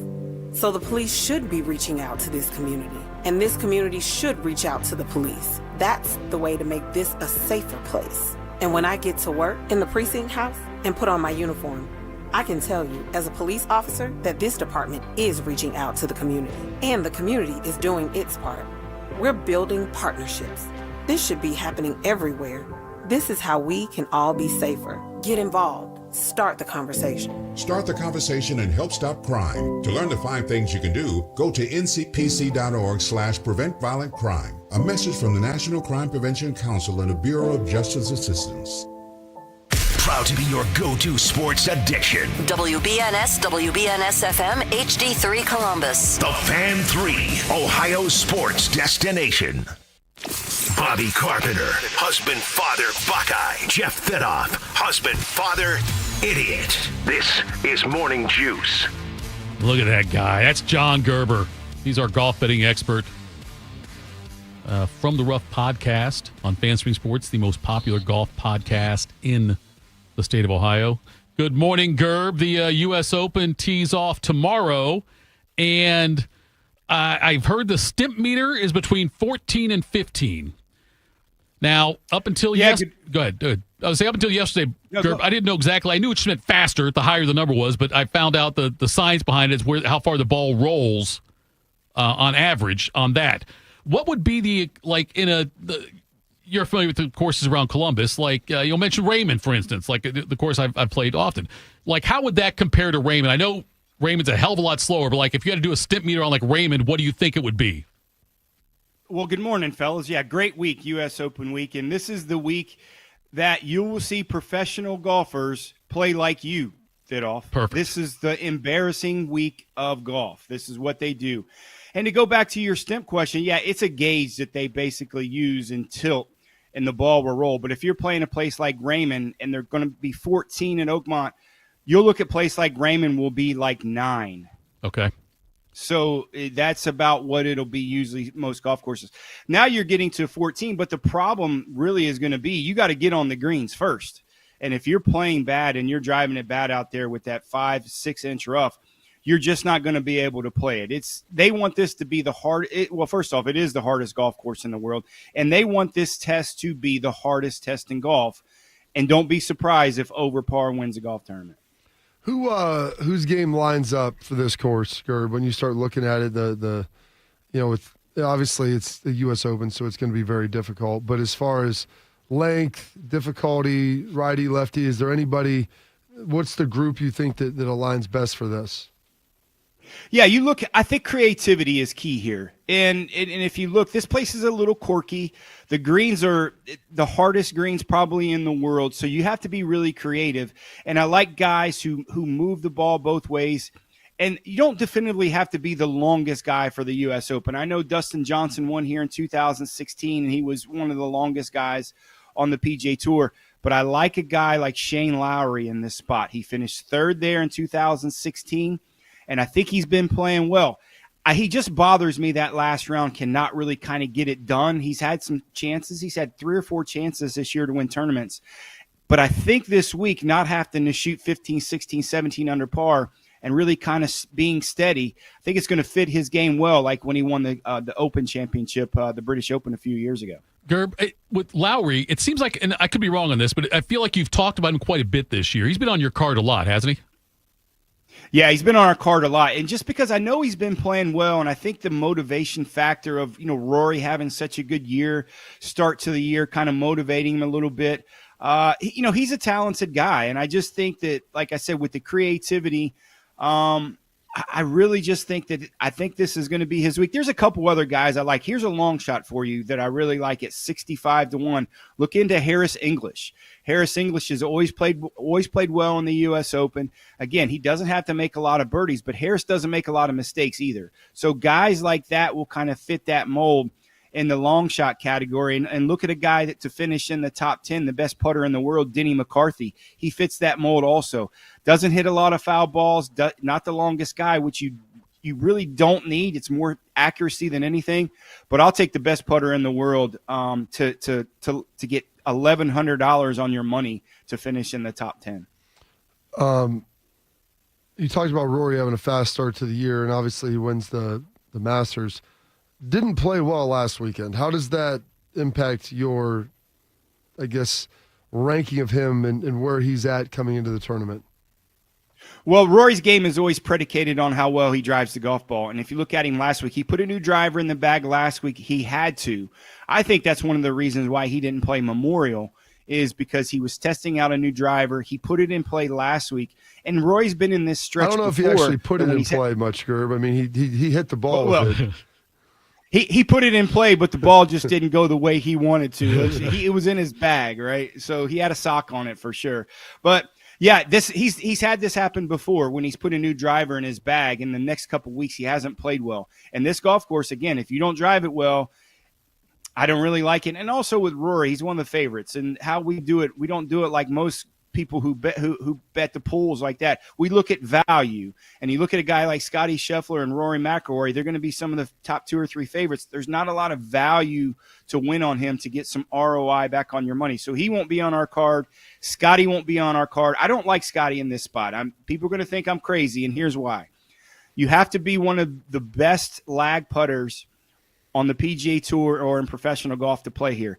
That is Scotty's weakness, is lag putting. If he has a weakness. Now, temper it down. If he has a weakness, that is what it is. I don't like him in this spot at all.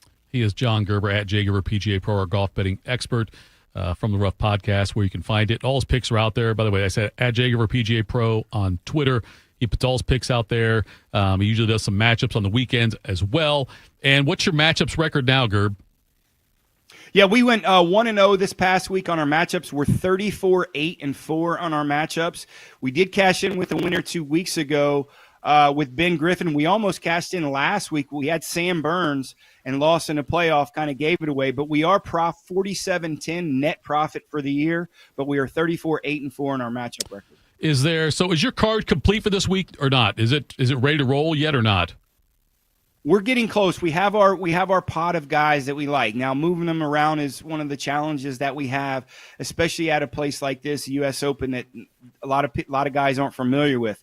I really like a few guys. I'll put it out there that I don't know where we're going to put them. Ludwig Oberg, I like a lot. I like how he performed in a couple rounds at the Memorial. You can get him at 25-1. He will be on our card. Doesn't make a lot of mistakes. I'm just a little worried still if his injury, if his health is good. If he can bounce back. He has the temperament for it for sure. And look at a guy that's a hometown guy to maybe finish in the top 20 in Jason Day. He played well there. He had a top 10 finish there in 2016. So I think he's going to probably play well.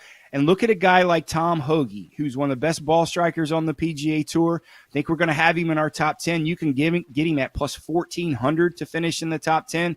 That's a guy that's not going to hit it out of the fairway much and miss a lot of greens. He has a little bulky putter at times, but I think he's going to hit enough greens to be able to stay in that top 10 mark. So those are the few of the guys that we like.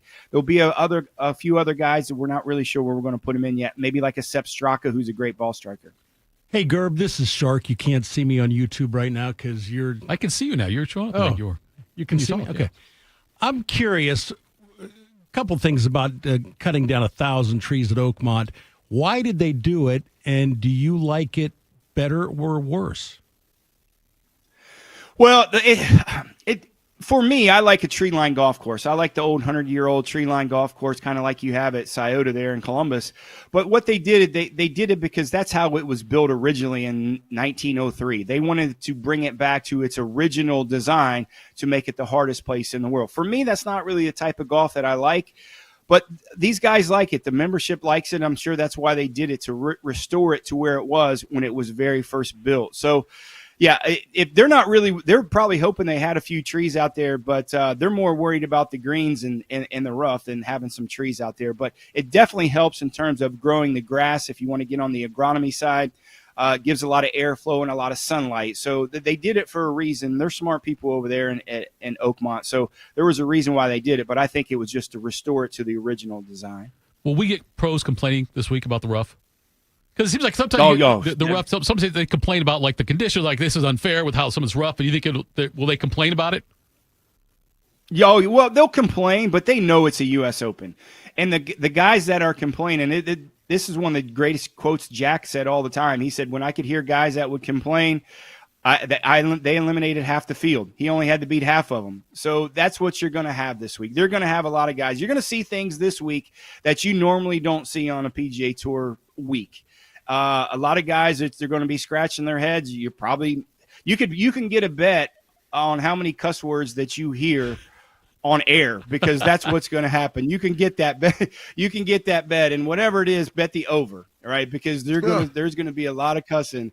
So if you're able to get that bet, they're complaining already, but that's just part of the U.S. Open. And if you go into it with that mentality, you're going to have a rough week. I look at when I follow the U.S. Open scores, I always look at the second day, like after the Thursday round, and see who withdrew. And I feel like we get some of those. Some people get so frustrated. I got to believe, Gerb, but this rough and the scoring it's going to be. You could go out there. You talked about the over par thing. I'm with you. I think it'll be over par. But you could see a guy go out there and shoot like an 87 or something, and still maybe have a chance to make the cut, but get too frustrated and withdraw. Yeah, you're going to see scores in the 90s. You are. I mean, even though it's a par 7, you're going to see. I'm just going to tell you, you might see a score. It'll definitely be between 88 to 90, 18 over par. You got to realize you have amateurs in the field. Right. You have dentists in the field. You don't have all tour players that do have some, still have some egos out there. But, you get paid no matter what. If you're going and playing in the U.S. Open, you get a stipend. They've changed that. You don't have to make the cut. You get a little bit of money for expenses. So I don't know if you get it if you withdraw. But, it's 2 rounds. It's 2 rounds for most of these guys that they may never do again in the U.S. Open. So you're going to see some guys that probably shouldn't be there, or, well, let's take that back. Probably shouldn't be playing again, but they will play just because it's the U.S. Open. It might be the only time they're able to do it. You played out there before? Yeah, well, I played there twice, and I don't want to play there again. It's just bad. Too hard. Was it because it wasn't like this kind of rough? I wouldn't think when you played there, right? Not quite this thick. And it was still hard. It's just the greens. The greens are not. It's not what you're used to. If you haven't played there a lot, you could have a 6-foot putt and no chance to 2-putt, or you could have a 50-footer. And, it's an easier 2-putt than it is to having a 6-footer. It's a bit like sometimes what you have at Augusta, where you have to place it and have to miss it. But the thing with Augusta, those guys play every year, so they know where to miss it. They know those spots, how to play. That's why you see the guys that play well there every year. This isn't like that, because they get, once every 10 years they play it. So they don't have the familiarity, and they don't know most of the guys where to miss it. You got to realize most of these guys only had a couple practice rounds to play there. So that's one of the little nuances. You're going to see 3 putts and 4 putts, and it would really surprise me if the winner didn't at least have 2 3-putts for their 4 rounds of golf. I don't think there's anybody going to be in the field, in the mix, that doesn't have a 3-putt this week. Scott in the chat said you made the comment about a dentist being in the field, and now I want to follow up that, Gerb, with which profession other than like a golfer, professional golfer, is the best golfer, and which profession generally produces the worst golfer? And if you say radio host, I'll be upset. He went away. Oh, he did? I wonder if Austin's trying to call in. It could be that. Could have bad connection. That's okay. We're probably going to offend a field, some kind of profession anyway. I would assume that it'd be like a doctor, or would probably be among the better golfers. Radio sports personality would be best or not? Would be worst. Would be worst. I would say that also. Yes, I would say that also. Present company excluded, of course. Anyway, at Jay Gerber PGA Pro is where you can find him. All of his picks will be out there. He'll get them out there for you later on today, and then because I know the tee off tomorrow morning around 6:45 or so. I think is the first time. I'm going to be honest with you. I was very disappointed they cut the trees down at Oakmont. I like big tree, like old school courses. Mm-hmm. Yeah, and him Gerb saying, well, they wanted to return it to its original form. Like, well, yeah, because when they built it, they didn't have 80, 100-year-old trees because it was 100 years ago. So that's why they didn't factor that into the equation. Yes. But like Columbus Country Club, Side, like some of those places, and Columbus Country Club cut a lot of them down too. I'm like, I enjoy looking at a tree that's got a 4-foot diameter that's sitting there on the side because there's just something historic about that, and it feels cool. I only enjoy it when I can look at it from the fairway. If I'm staring at it, it's right in front of me. I'm not such a big fan of the trees there. And I always tell myself I think I like links style courses, but those are damn tough too. Who wants a links style course, dude? Go to England then. No, I want an American course. I want trees. I want water. I want some flowers, some foliage. I want all the goodness. Darby's got a good mix. Darby's got a front 9 and back 9 out there in Marysville. Like with front 9 is, I believe, if I'm not mistaken, I think the front line is one that's more link style, and the back 9 is more tree. Hickory Hills is similar to that. Hickory Hills, same way, yeah. Yeah, where the front 9's a gauntlet through the woods. Yep. All right, make sure you stick around. Coming up next, Austin Ward's going to join us for our weekly segment, get the latest on Ohio State. We'll do that next. Morning Juice. My son Ian was diagnosed with a brain tumor at the age of 16 months. The outlook was pretty rough. I mean, it was, we had no hope until St. Jude rescued us. I mean, they saved him. To this date, we are 12 years into this journey, and from day one, we've never once seen a bill. It gave us the peace of mind to know that we're there with our son, and we're gonna beat cancer together. Now, he is doing really, really well. He's alive because of what St. Jude has done. He's here because of the doctors who came before, their blood, their sweat, their tears, the knowledge accumulated and shared, with everyone else around the world. This is how we get rid of this, how we help kids beat cancer all over. It's the future. Together, we will make cures possible for every child everywhere. Learn more at stjude.org. Within 15 seconds of logging onto social media, the algorithm has your daughter in its crosshairs. It sends her a steady flow of images telling her she isn't thin enough, pretty enough.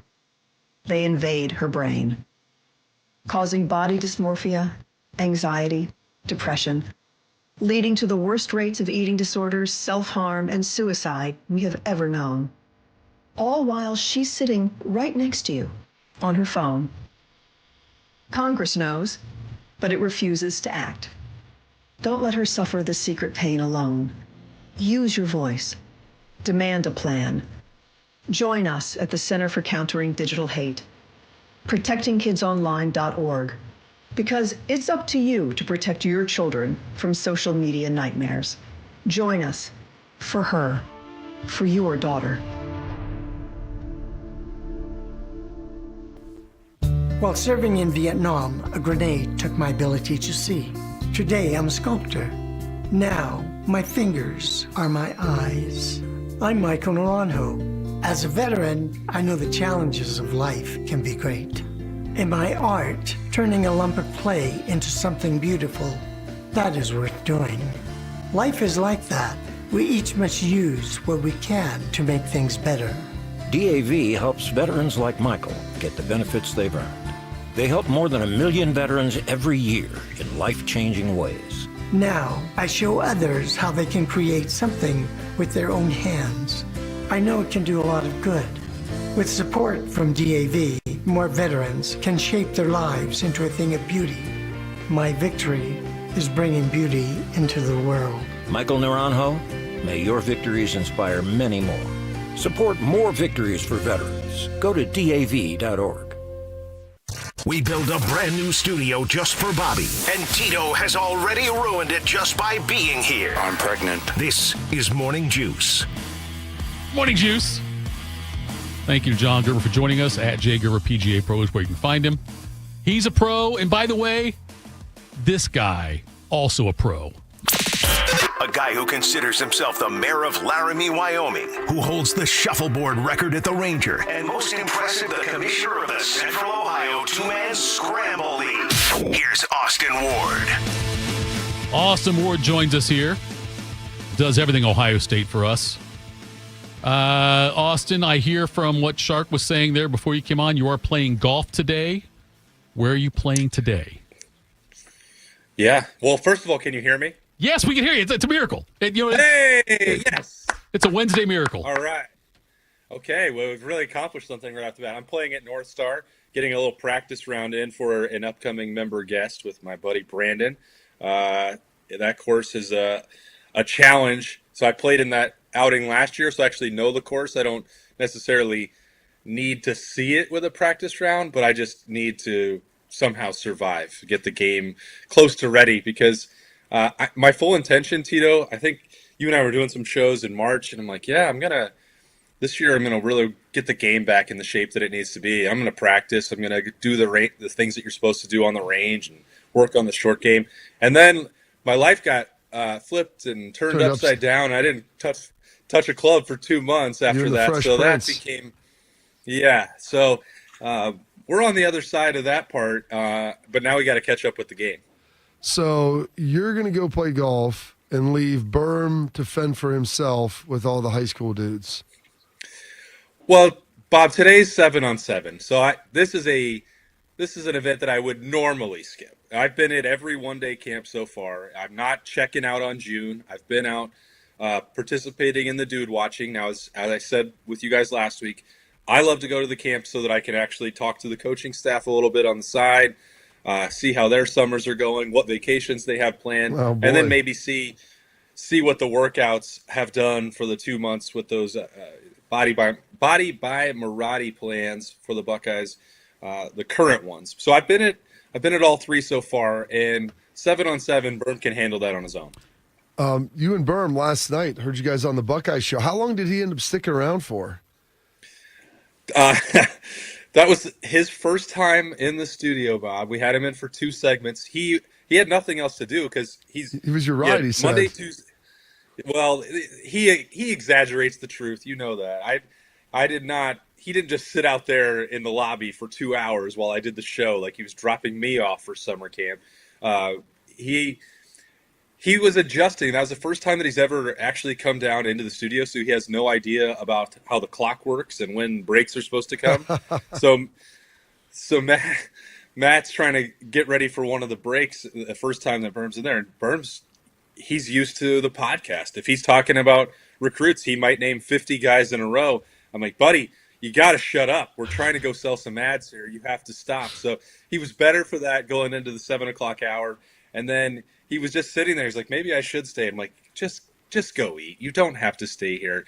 But, there's a little taste of that. Something new for him to do where it wasn't just calling in on the radio. And, I think he enjoyed it, but it was something different for him. So, Austin, when these camps are going on, the 7-on-7s, you mentioned all that. You spoke about how you spend a lot of time talking to coaches to try to catch up with coaches and whatnot. Is that what this is more about? I try to. But it's more about for you, from this standpoint, because I know you're seeing these guys and there's somebody going in and out and so many different players are there from all over the place. Is it more for you like this kind of time of year? Is it more about talking to the coaches than actually watching what's going on with these camps?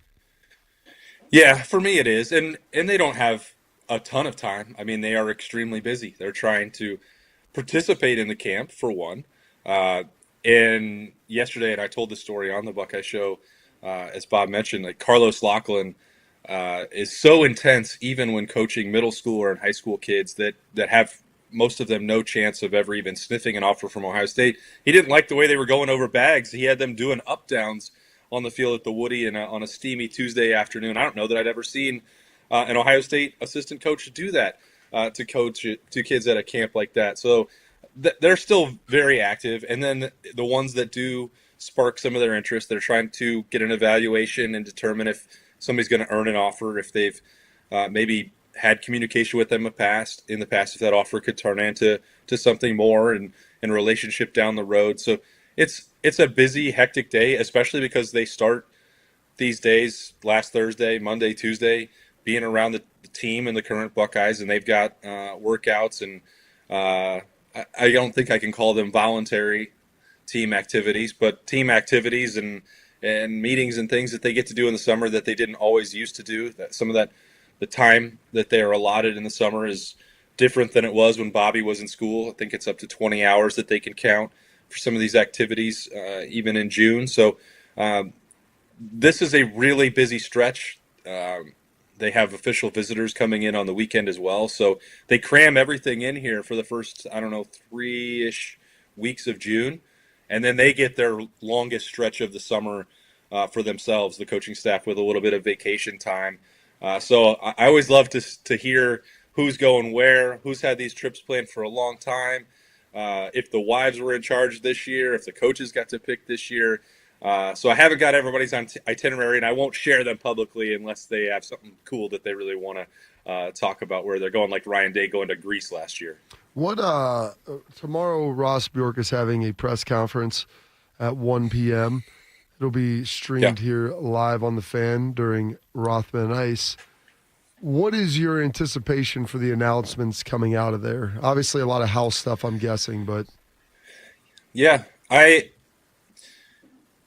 think everybody in Columbus, Bob, has asked for Ross Bjork's time, and that was even before Friday night at 9:30 when the House settlement dropped, because we knew that things like the Buckeye Sports Group were in the works.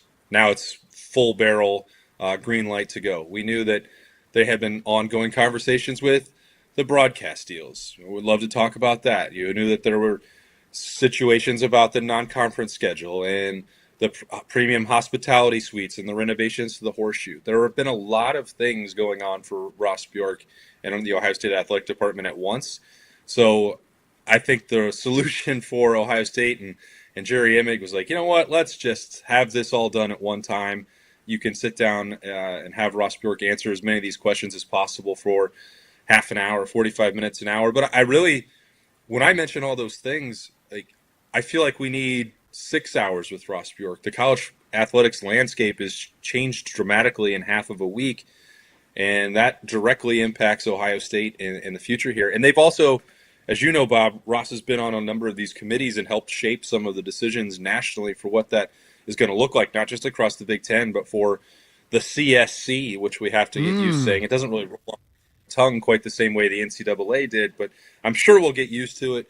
I think there's some other things in-house for Ohio State that they could have saved up to talk about as they reconfigure and reshape the athletic department moving forward. We'll look for those releases maybe ahead of time on Thursday.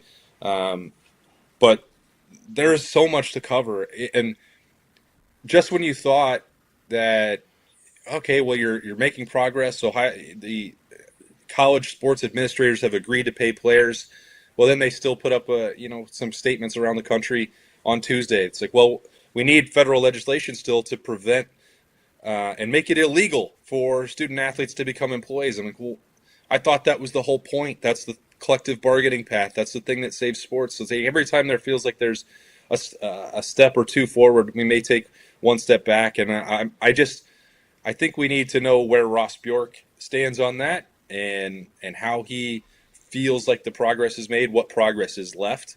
And there's, like I said, I think I have 1,000 questions about it, because this is one key answer for the House settlement, but it now opens up a million different paths. Has anyone asked because I've heard, like you said, the against the law to be employees. Has anyone asked why, what the detriment would be for naming the players employees? Yeah, I think that number one, I have asked, I've asked compliance directors, I've asked athletic directors, I've asked coaches I know, and I think and you and I have had this conversation a number of times, Bob, we can see that is the solution. It is the clearest way to get contracts in place, to limit transfer portal movement, to do all the things that would allow teams to build rosters with more than 1 year in mind. I think there's mentality beliefs and like philosophical beliefs that prevent it. But at the end of the day, if we're talking about what is one thing that makes it difficult to implement that across every state that pays and plays college athletics and athletes, it's that the states all have different labor laws, and you're talking about, state institutions of Ohio and Tennessee and Georgia and Alabama and Texas, and it becomes a bunch of more complicated red tape. Does that make it impossible? I would think the answer is no, especially if you're asking for federal help and antitrust exemptions or whatever else legally they have to talk about or logistically to get that done. But that's the thing that has most frequently been brought up to me as the number one hurdle to clear. And I'm not involved in that. I'm not involved with covering politics or day-to-day laws across all these states. So I don't really know the answer. They tell me that that's the biggest concern they have, and I believe them. I just not sure how aggressively they've pursued a solution to it. We had someone in the chat confused, Austin, wanted to know if it was Dale Earnhardt Jr. or Austin Ward on the other side there. He is one half of The Beat with Austin and Berm. It's available on 10 TV Plus app, their podcast. And he's the top or the bottom? You say he's one half. I'm just curious, or is this a horizontal sandwich? I don't know. Actually, Bob, our footage is left and right. Okay. That's the screenshot we use. They talk about men having certain types of women they are attracted to. Trust me, this is going to be okay. It's not a weird question coming at you here, Austin. I don't know. No, listen. I started off, as soon as I said it, I knew it was going to start off weird. Did your wife date many redheads before you? Like, were you typecast? Bizarre. I'm just curious because you hear men talk about I like redheads. Do you think she's Wooderson? No, I'm asking. When you look at old pictures or like yearbook pictures from your wife and things like that, was she? God. Did you just have a redheaded guy on her arm? Weirdest question I've ever It's heard. a great question, Bobby. I've never had to ask this question of another redheaded man before. She has said and told people that she has a thing for redheads. Okay. And she likes guys that wear backward hats. So other than being on this show right now, just because I rolled out of bed to be on it and just threw on the golf hat for the day, I am 99% of the time wearing a backwards hat that has got a little bit of red hair peeking out from under it or on the beard right here. So I haven't seen the dating history, to be honest with you. Okay. Tito, there's some things that I don't really know or care to know. Care to know. Yep, I got you. No, I got you. Bobby, you learned something today now. I taught you something today by asking that question to one of our guests. But look, Tito, I mean, everyone can see on YouTube right now, like, I have certainly outkicked the coverage with Allie, so there had to be some cheat code for me, and this is one of the few times in life that being a gorgeous redhead worked out in my favor. So, do you think which is more prevalent, the backward on her list, the backwards hat or the red hair? And she hates Bob. I'll let you finish. But I was going to say, like if Stafford or Romo, if they make their way into the selection set. Stafford didn't, but I believe Tony Romo did. Back when we first started dating, he was still banging. So, I guess you guys are giving me a lot to think about today. But sometimes when I pop in on the show and I've got the hats on backwards in the studio, the chat, some of them don't like it. Right. I'm not an adult. I'm a serious person. I'm not a professional because I wear my hat backwards. And I think it was on Rothman and Ice I was filling in last week, and Alice was watching the stream for some reason. Just can't get enough of me. And she gets angry at those comments in there. She said, real it's Kelly not Stafford. for you. Yeah. Yeah, it's not for you. It's for me. Now, she doesn't comment because I said there's a limit. But she's texting me. She's like, these people just don't get it. And I'm like, this is good. Maddie, I got to leave. I got to go home right now.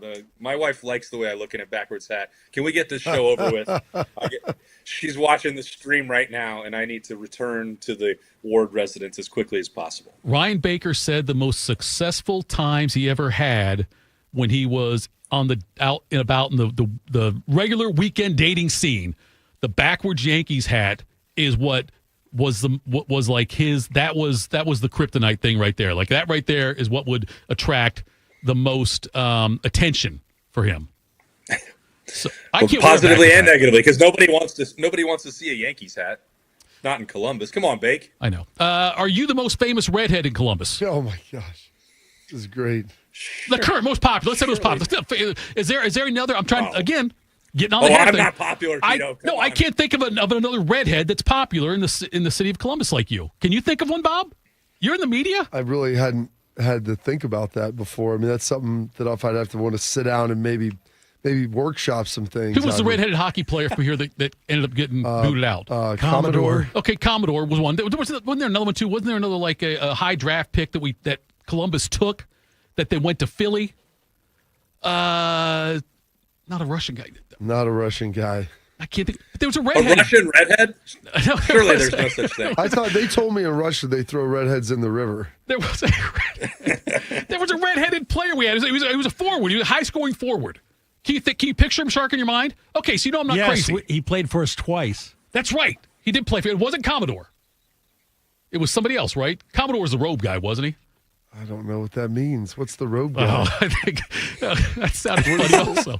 What was his? What is that? Where did you find that information? The robe guy. Wasn't that the guy who would wear the famously wore the robe in the locker room? Austin Ward, Ohio State. We're talking Blue Jackets, redheaded robe wearing guys.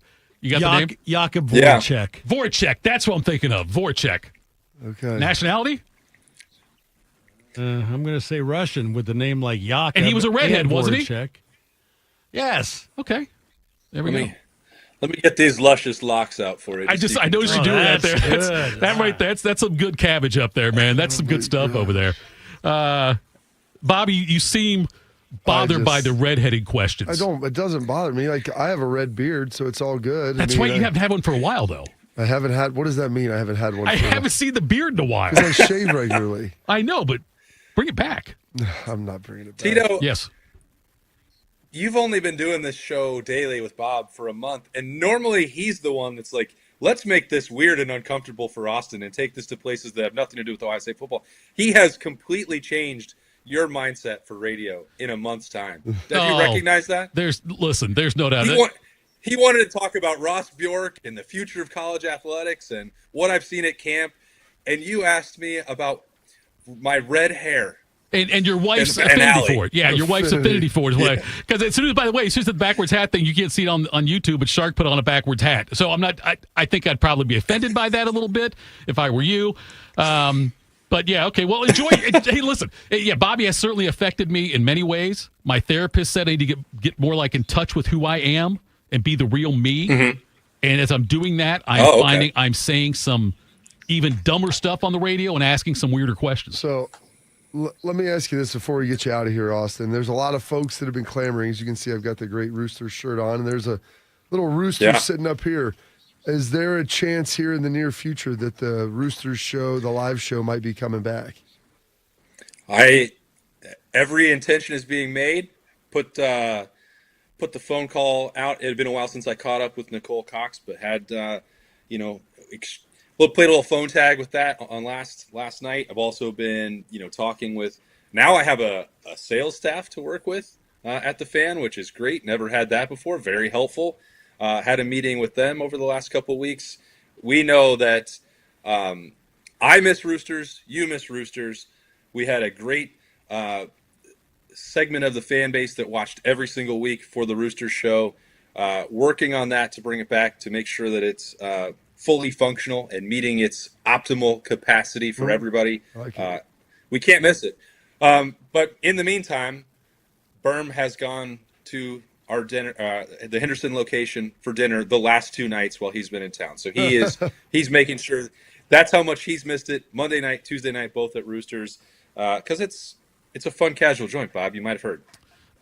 Austin, by the way, just in the chat, someone wants to know if you're naked from the waist down. I'm going to say we're not going to answer that question on the air. But anyway, we appreciate the time. Enjoy golf today, and we will talk again next week. And who knows what kind of weird questions we'll have for you. I can't wait. You guys are the best. See ya. That was Austin Moore there. The Beat with Austin and Berm is now available on 10TV Plus app. You can download the 10TV Plus app today on Apple TV, Amazon Fire, or Roku, and stay locked in with the latest Buckeye talk wherever you go.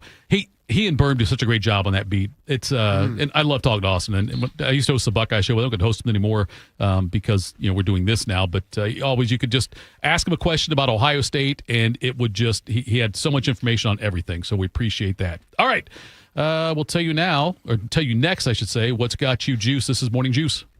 It's been a real journey since 2014. When I first had my injury, I realized that my home was just not working for me, and that it was time to ask for help. Homes for Our Troops is really giving me my life back. The shower allows me to go in and turn around with my chair, pull down storage racks, automated door systems, hours of my morning given back to me. Adaptive sports are a huge part of my life, a huge part of my healing journey as well. Homes for Our Troops helped with making sure that I had a home gym so that I can continue to train. This past year, I was able to host Thanksgiving in my home. And it was the first time I was able to have my whole family in one place, and I was able to contribute to the meal. There are a lot more veterans in need, and Homes for Our Troops is going to be there to help them too. Homes for Our Troops builds and donates specially adapted custom homes nationwide for severely injured post 9/11 veterans and enables them to rebuild their lives. Join our mission at hfotusa.org. And we're live here outside the Perez family home, just waiting for the... And there they go, almost on time this morning. Mom is coming out the front door strong with a double-arm kid carry. Looks like Dad has the bags. Daughter is bringing up the rear. Oh, but the diaper bag wasn't closed. Diapers and toys are everywhere. Ooh, but Mom has just nailed the perfect car seat buckle for the toddler. And now the eldest daughter, who looks to be about 9 or 10, has secured herself in the booster seat. Dad zips the bag closed, and they're off. But looks like Mom doesn't realize her coffee cup is still on the roof of the car. And there it goes.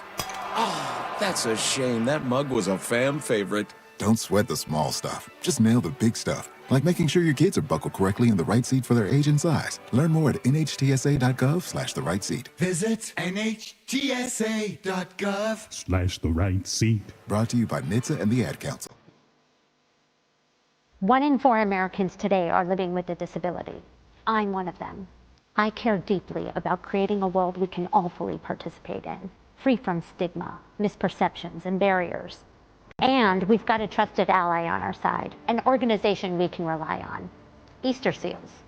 Rooted in communities nationwide, Easter Seals helps empower millions of people, regardless of age or disability, through its life-changing services and powerful advocacy.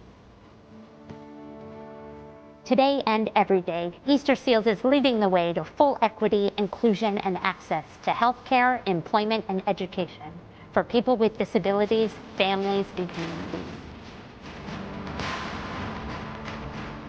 That's my Easter Seals. Make it yours. Learn more and get involved at easterseals.com.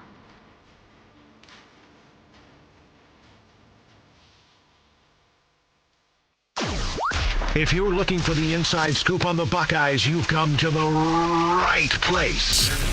This is Morning Juice. Morning Juice. Mics were off, I hope, again there, Shark. My goodness. Thank you for tuning in. Thank you to Austin Ward for playing along with us, too. You're the one asking Austin about his wife's affinity for redheads, as if she's Wooderson out of Dazed and Confused. You don't think that's a fair question, though? What stays? All right. Okay, so I love those redheads. No, I'm just saying, I think that's a fair question. I've never thought about that. I mean, women have types. Fair? Men have types. Do they? I think so. You don't think they do? I don't know what that means. I like big butts, and I cannot lie. I mean, I guess there is that. People have a certain affinity for things. That's what I'm saying. Like if you want to date a certain body type or a certain. What about people that are into if you might be into the buffet and just to try everything, all of the pleasures of the world. That's red and yellow, black and white. They are precious in His sight. That is the fact that that's the song you pulled out after I made that comment. I'm panicking over Sharks. I can't find the sounder for What's Got You Juiced. Oh, I can play it. Okay, go ahead and play it if you would, please. What's Got You Juiced? Sponsored by Billiards Plus. Find your next grill and everything you need for the master griller. Billiards Plus on Dublin Center Drive in Dublin. Can you play my Gretzky cut now, though? Yeah, I'll turn this down and then play that. But Tito, don't panic. Don't panic on this show. There's no need to panic. It's casual. It's a fun, casual joint. So we got the rooster up here. Every day, I got to look at Bobby's rooster. Every day, choice. We go through what like the this date in history things. There's music gets played, during the stuff, and you and Shark, like before the show ends, you'll talk about things you're gonna play tomorrow. Can you think of one or two or even three songs that you heard in your life for the first time that changed you? And what I mean is like that really affected, you know what, this is something I've never heard before. This is like, I make it akin to somebody like when they were younger, maybe hearing Elvis or the Beatles the first time kind of thing, like something totally new. Like when Forrest Gump heard the Elvis and started shaking his knees. Could be that. Is there a song? Got him out of his braces. Exactly. Hey, is there a song? That's always a funny joke, too, when someone says their kid got braces. I always say on your legs. This guy, is there a song that you guys remember hearing for the first time and thought, oh my gosh, this is different. This is like it made you like, the goosebumps or something like that. Is there something you can think of in your life like that? S&M by Rihanna. Okay, there we go. Okay. Like for me, I would say. Did you Google S&M to see what she was talking about? Came up in his feed. The song outlines a lot of what's in there. Yes, it does. Did you have one, Shark? Or a couple? Mandy by Barry Manilow. Okay, now you guys are just making fun. I'm not. That would affect you? Life-changing. Okay. Yes. All right. Even though it's about his dog, right? Is that the one about his dog? It was? Yeah, about his dog. Yeah, I think Mandy's about his dog. There's one of the songs he did with a woman's name in it. Did he do another woman's song with a name in it like that? Another song with a woman's name in it?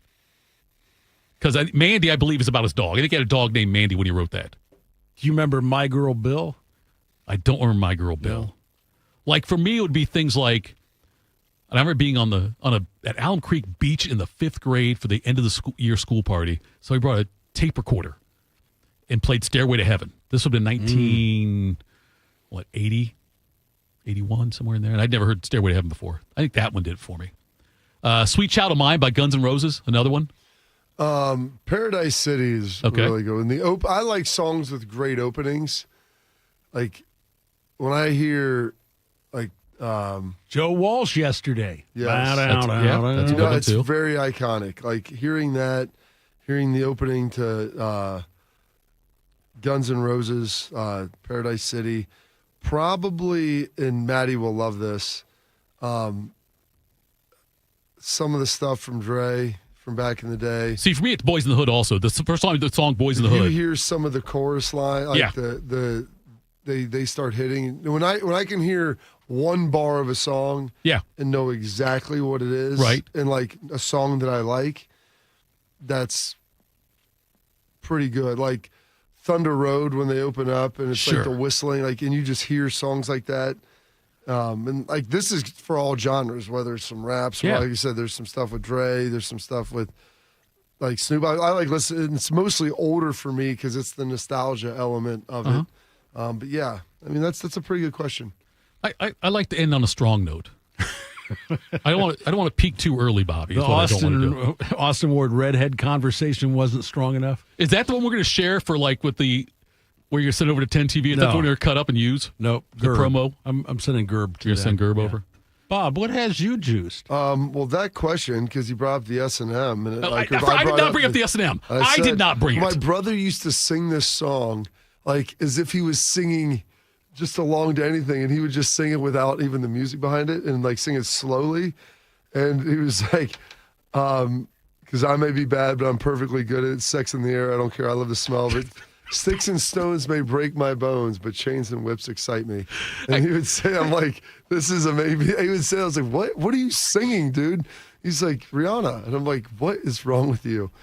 But so that popped into my head immediately. This had me juiced, though, because people talk about getting your kids to, play sports and to work hard at things and all this stuff. And listen, there is always the element of working and like sacrifice to do something else, because everybody, I believe water finds its lowest level, and human beings will inherently probably be as lazy as you let them be.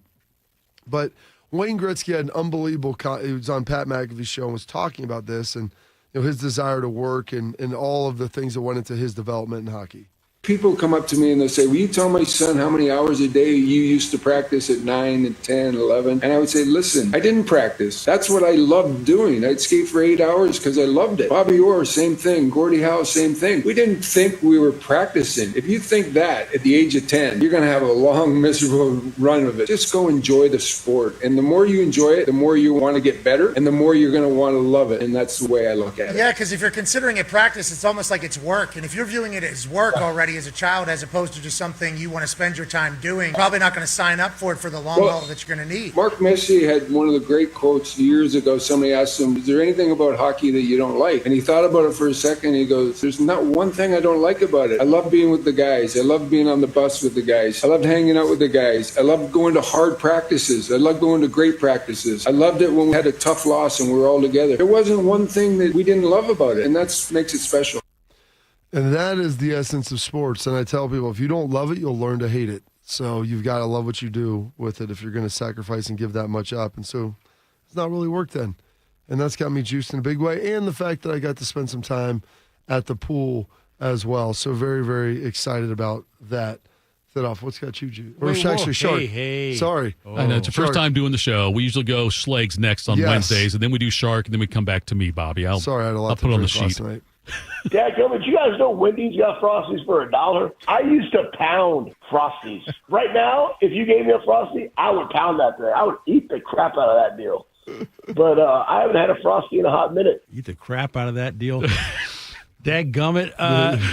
I agree with Gretzky. When I played baseball, I used to be so disappointed when practice got rained out. I mean, I'd have my glove on an hour before practice started. I was anxious just to practice. It was so fun. One thing I don't like about hockey, walking into that locker room after a game. Smelling that equipment. There's nothing. The smell of a locker room is something it's like hearing a song to me when I walk in there, and it's just the flood of memories. Bad. I had a senior moment yesterday, boys. Jaw drop. I'm learning a lot as I approach retirement.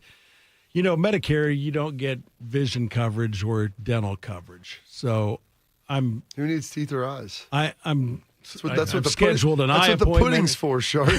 I've scheduled an eye appointment and a dentist appointment. You know, things that are going to be covered while I'm still insured. I had a dermatology appointment yesterday. Just thought, you know what? I'm going into retirement. I've got this insurance. I might as well go one final time. I haven't been to the dermatologist in 10 years, but I spent a lot of time in the sun, and I just want to do a full body scan. Is this going to be a sad story? It's not a sad story. So I go in yesterday. My appointment was at 9:30, and I walked in, and I said, she said, yeah, who are you here to see? And I said, told her the name of the doctor. I've got a 9:30 appointment. She's not here today. The doctor's not here today. What's your name? Mark Howell. What's your birth date? I gave her that. She said, that July was 11th. No, that was on June 3rd, not June 10th. I said, June 3rd, was that a Tuesday? Last she said, week. yeah. She said, okay, you were supposed to be here last Tuesday, not this Tuesday. So now you're dying of So skin what did I cancer. do?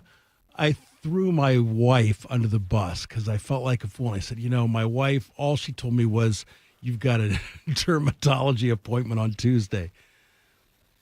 That was a senior moment. I walked out of there with my tail between my legs. They don't send you an invite or anything now? You know, if you go to the dentist, they'll send you a text, an email, every day for a week. Right. Nothing. I got an original notice or whatever. So, I missed my dermatology. You know, my appointment last father-in-law is a dermatologist. Really? Yes. So You could have asked me. I rescheduled already for July 3rd. He's retired now. He just retired in the last month. But All right. you could have asked me before that. Tito, speaking of that, Yes. what has you juiced? You know, the chat has been on fire today. And there's been a lot of talk about engagements and rings and whatnot. And I remembered my story. I've told before on the air, but I don't know if I've told you, Bobby. When I was one of the 3 times I was best man. And, you know, they tell you when they give you the ring, put it on your finger so you don't lose it. Whatever it is, you know.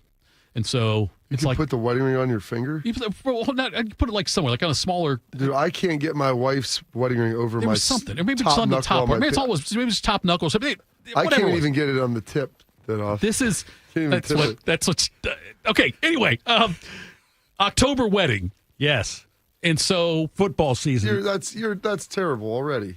We're out there, and they're doing all the pictures and everything in this big open missing field. a football, This big field. missing a football game. Right, big field. I think it was a bye week. Big field. And we get through all the pictures and everything. And now we're like, 20 minutes to ceremony. And everyone's, the wife's nervous, the bride's nervous and, whatever. And groom looks at me and he says, "Hey, you got the ring?" I said, "Well, yeah." I reach my pocket. It's not there. It was dropped somewhere in the field during the pictures when, the guy says, put your hands in your pockets, whatever, do for the picture, whatnot. Now it's dark. Okay. Wait, you're taking a picture in the night now? No, we took a picture. It was getting dark. It was getting dusk. Let's just call it dusk after the pictures. We're inside now. It's like, we're 20 minutes from the start of the ceremony. Another reason why you shouldn't have a fall wedding.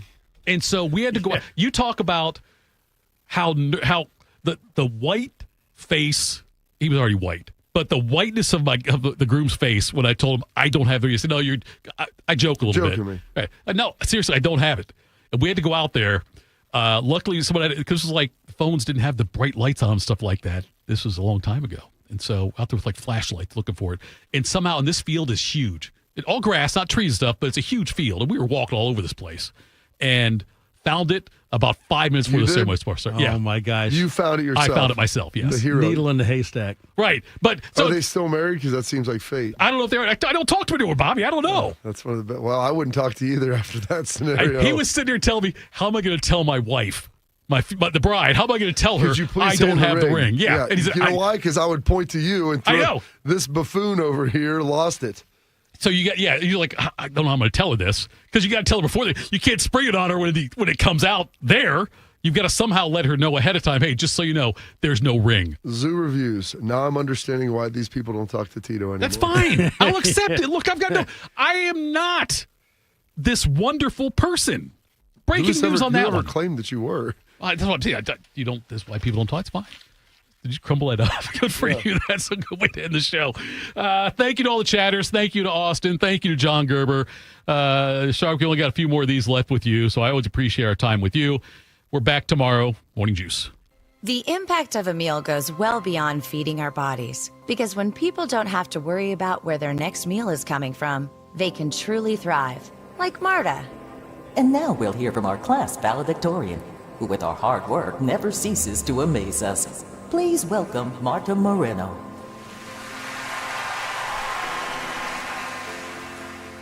And Alex. Hey, Alex, how did the interview go? I did it! I got the job! I can't believe it! I knew it. Let's meet up later to celebrate. And Diego. Mom! I got first place at the science fair with my volcano project. That's amazing, sweetie. Congratulations. Because when people are fed, futures are nourished, and everyone deserves to live a full life. Join the movement to end hunger at Feeding America.